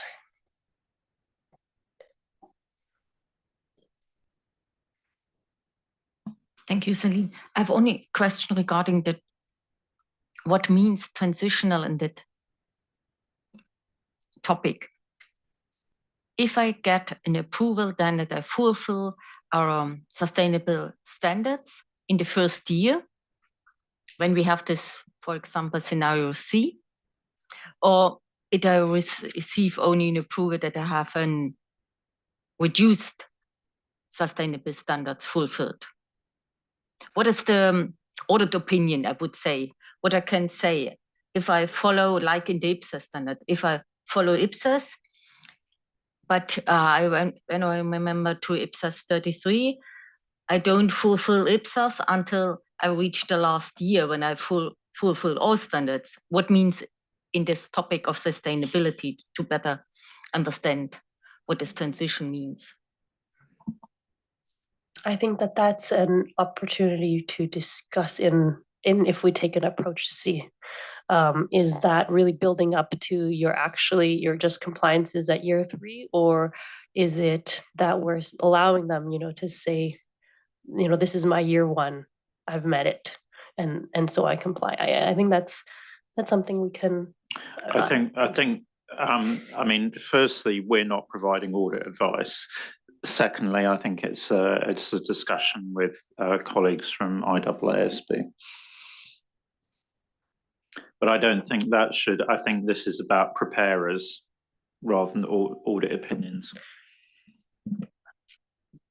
But even the preparer will write in the notes, especially in the financial statements, that we are fulfilling these requirements or not. I agree, but I think it's more about actually the journey that people are going to be on, and this is going to be a real problem everywhere, I think. So I would worry more about that at the moment, but there is an action then, I think, just to see, depending on where the board comes out, what does that do in terms of the audit opinion? Scott, I was just going to comment from the audit perspective. The audit does whatever the standard says. So the standard says you can phase it in. As long as you phase it again, it's fine. Okay, so it's not, so the auditors are going to take their view out of what the standard says. So if the standard allows for that, then they'll represent that's where they are. Now, we'll have to work out with the guidance, but I don't see that as an impediment to this at all.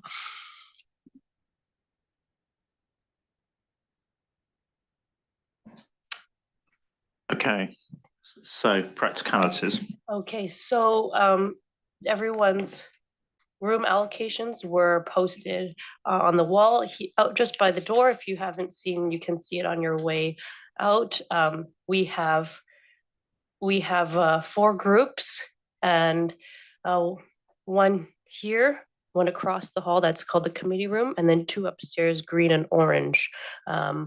Once you go up the stairs, turn left, and you'll see a hallway with some rooms. So I'd ask you that you spend your time on both topics. I think there will be a lot to talk about potentially in both, but for a report back with 4 groups, I'd ask there to be, maybe we start with 2 groups coming back to share about metrics, and then the other 2 groups can add on anything in addition, and then the same thing, the other 2 groups would then report back first on transition. So you can spend your time first on those topics, have a fulsome discussion, and then move on to the second topic. So perhaps I'll just go boardroom metrics, committee room transition, and then green room metrics, and then committee room, no, orange is transition. Yeah. And then timing wise. So how long do we want to? I mean, if we make it that basically each of those, each of the feedback is literally maximum top 3 things, because obviously we'll capture all of it, then what I'd suggest is actually back in here at 22. So we do a very rapid fire 20 minutes feedback. Okay. So back at 2:40 for a report back, 20-minute report back. So you have 50 minutes now. And then obviously that makes sure that we've got time for the task force meetings this afternoon. Okay. See you back here in 50 minutes time.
Okay, let's kick this off. Hope you had some good discussions.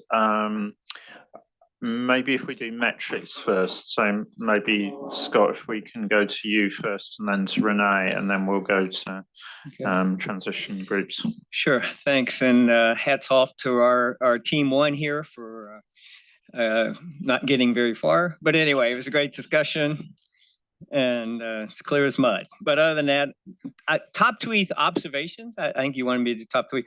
One was this just kind of a global comment that kind of came up towards the end is actually is targets and metrics the right word? In public sector, we always often use performance indicator measures. So that was just a global comment that there was some confusion in the room about what we meant by targets and metrics. And when we said that, everybody sort of said, I know what that means now. So just a thought on whether that is one item.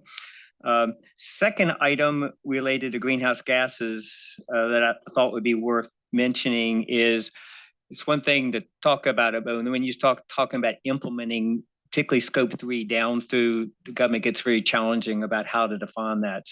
So if we're going to, it wasn't support for that. It was just there needs to be some real guidance on how that's actually going to operationalize in a public sector. It is different than in public companies, and so there was a conversation on that.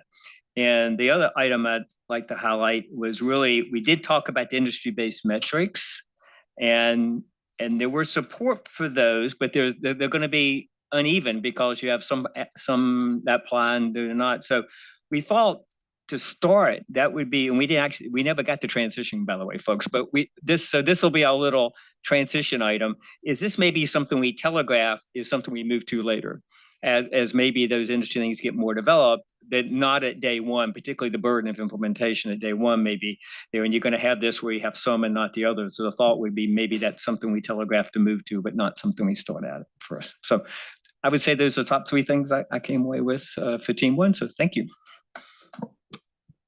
Thank you, Scott. So Renee. Yes, thank you. Yeah, we had good discussions as well in our group. So thank you, everyone. I'm going to start with finding my notes.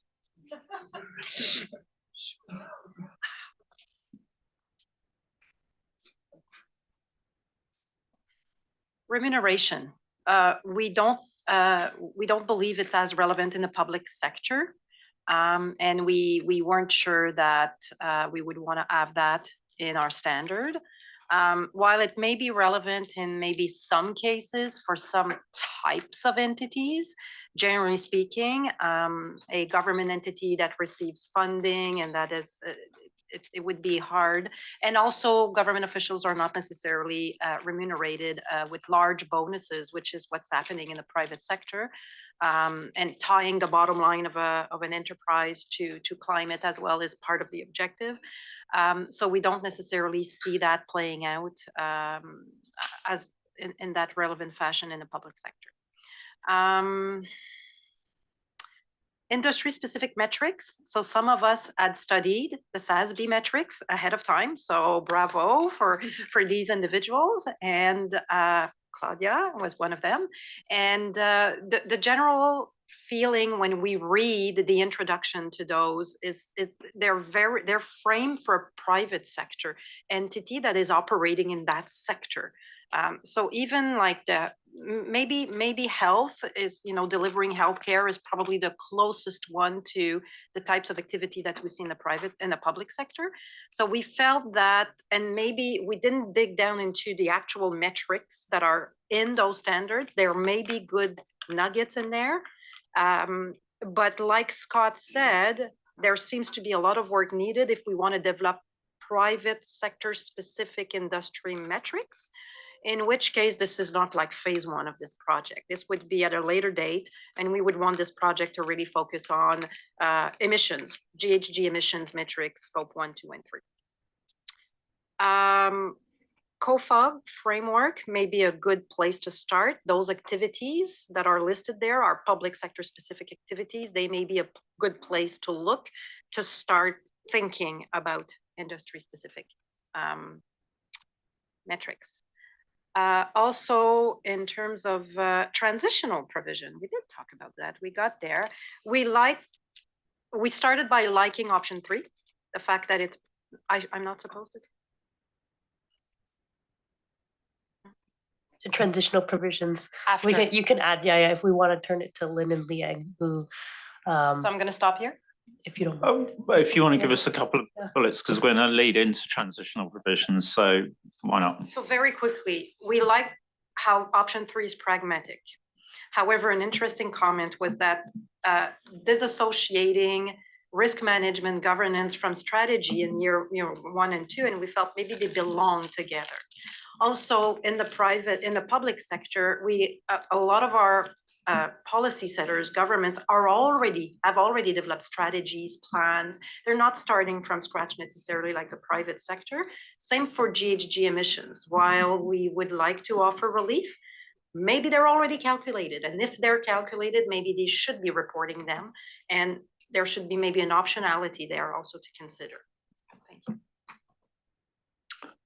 Great, thanks, Renee.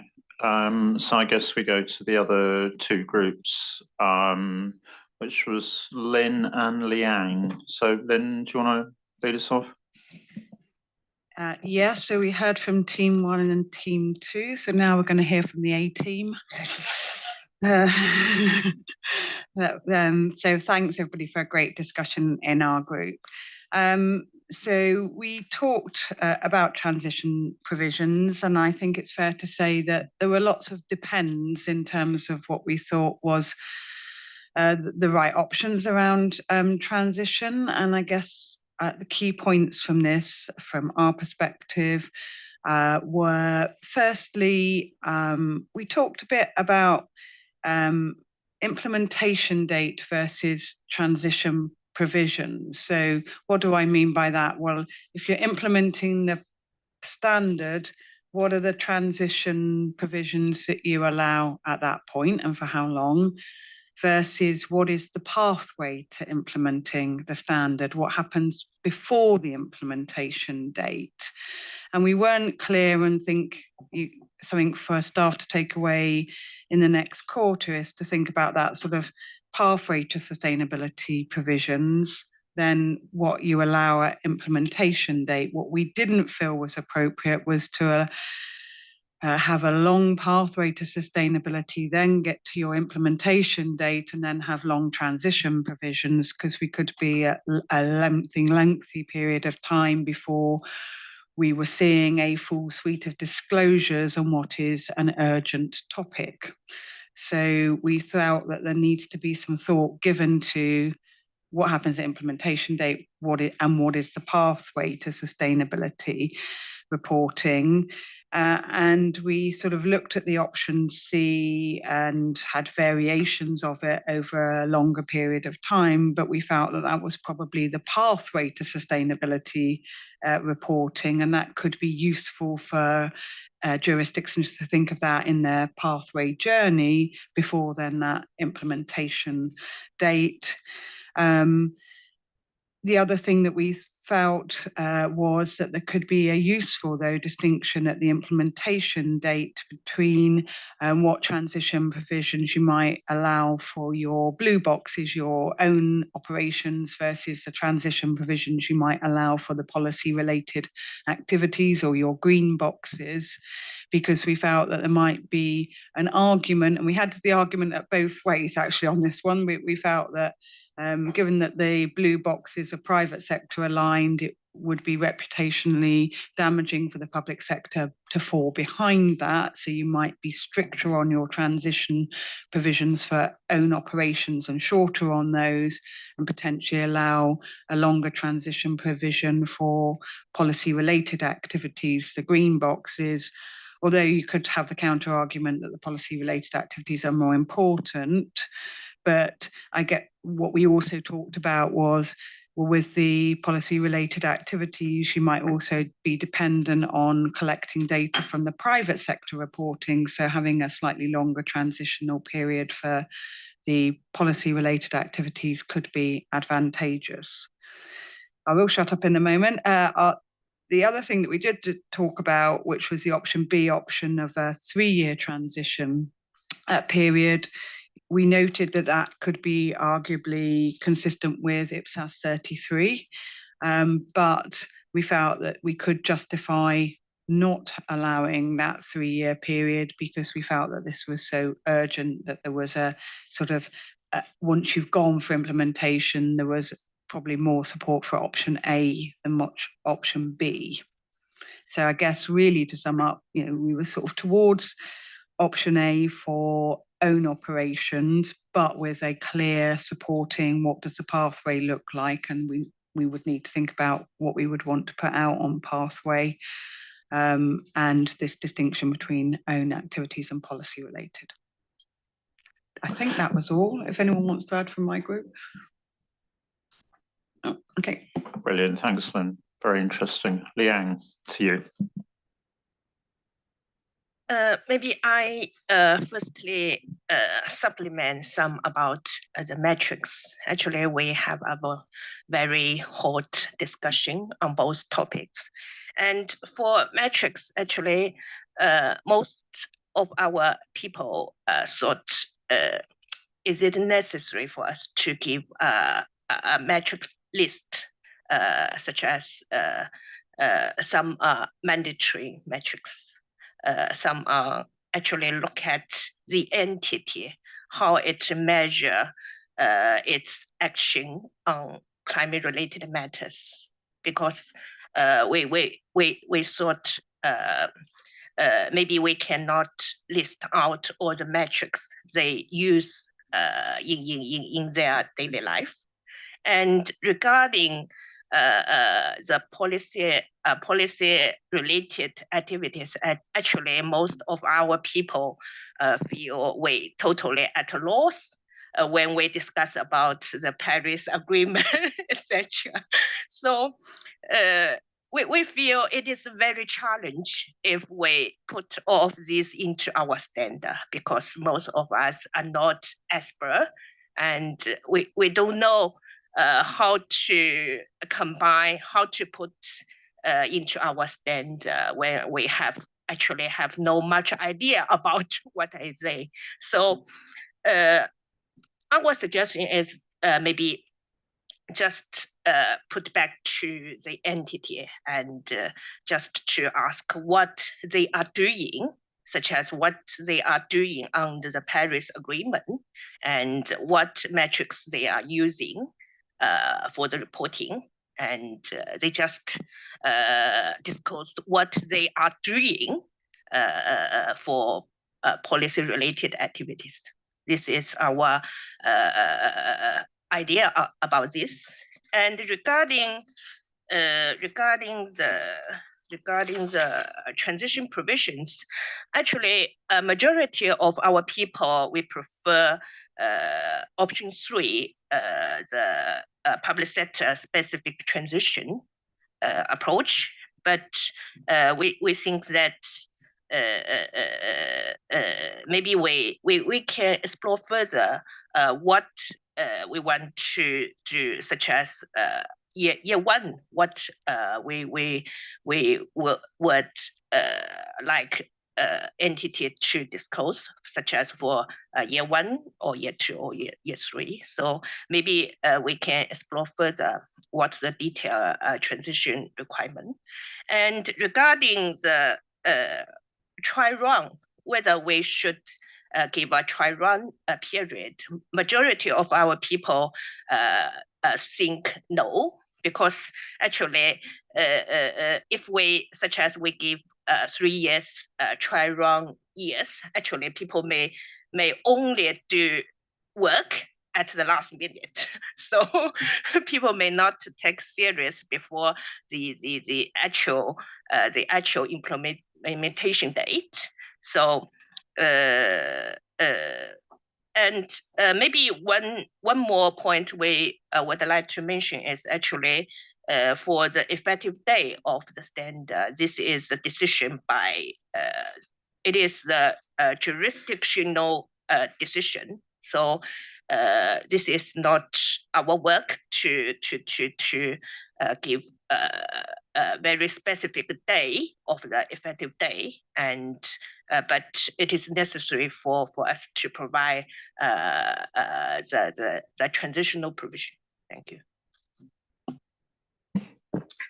That's great. Thank you, Liang. I mean, I think that shows that actually this whole area of transition is actually going to be quite, I think it's quite hard to actually get it right, you know, and I think both your groups have kind of given us sort of different dimensions, and it is this thing about, you know, the point at which you introduce the guidance, and then, you know, maybe that's the area of flex. But I think the point that Lynn's group brought up about, you know, maybe we should think about something differential, or the option of something differential for the sort of policy related activities compared to own activities. So I think those are going to be the things we have to sort of reflect on, and in the end, actually, what, you know, will maybe slim down the options. I think nobody didn't hear any support for the sort of 3-year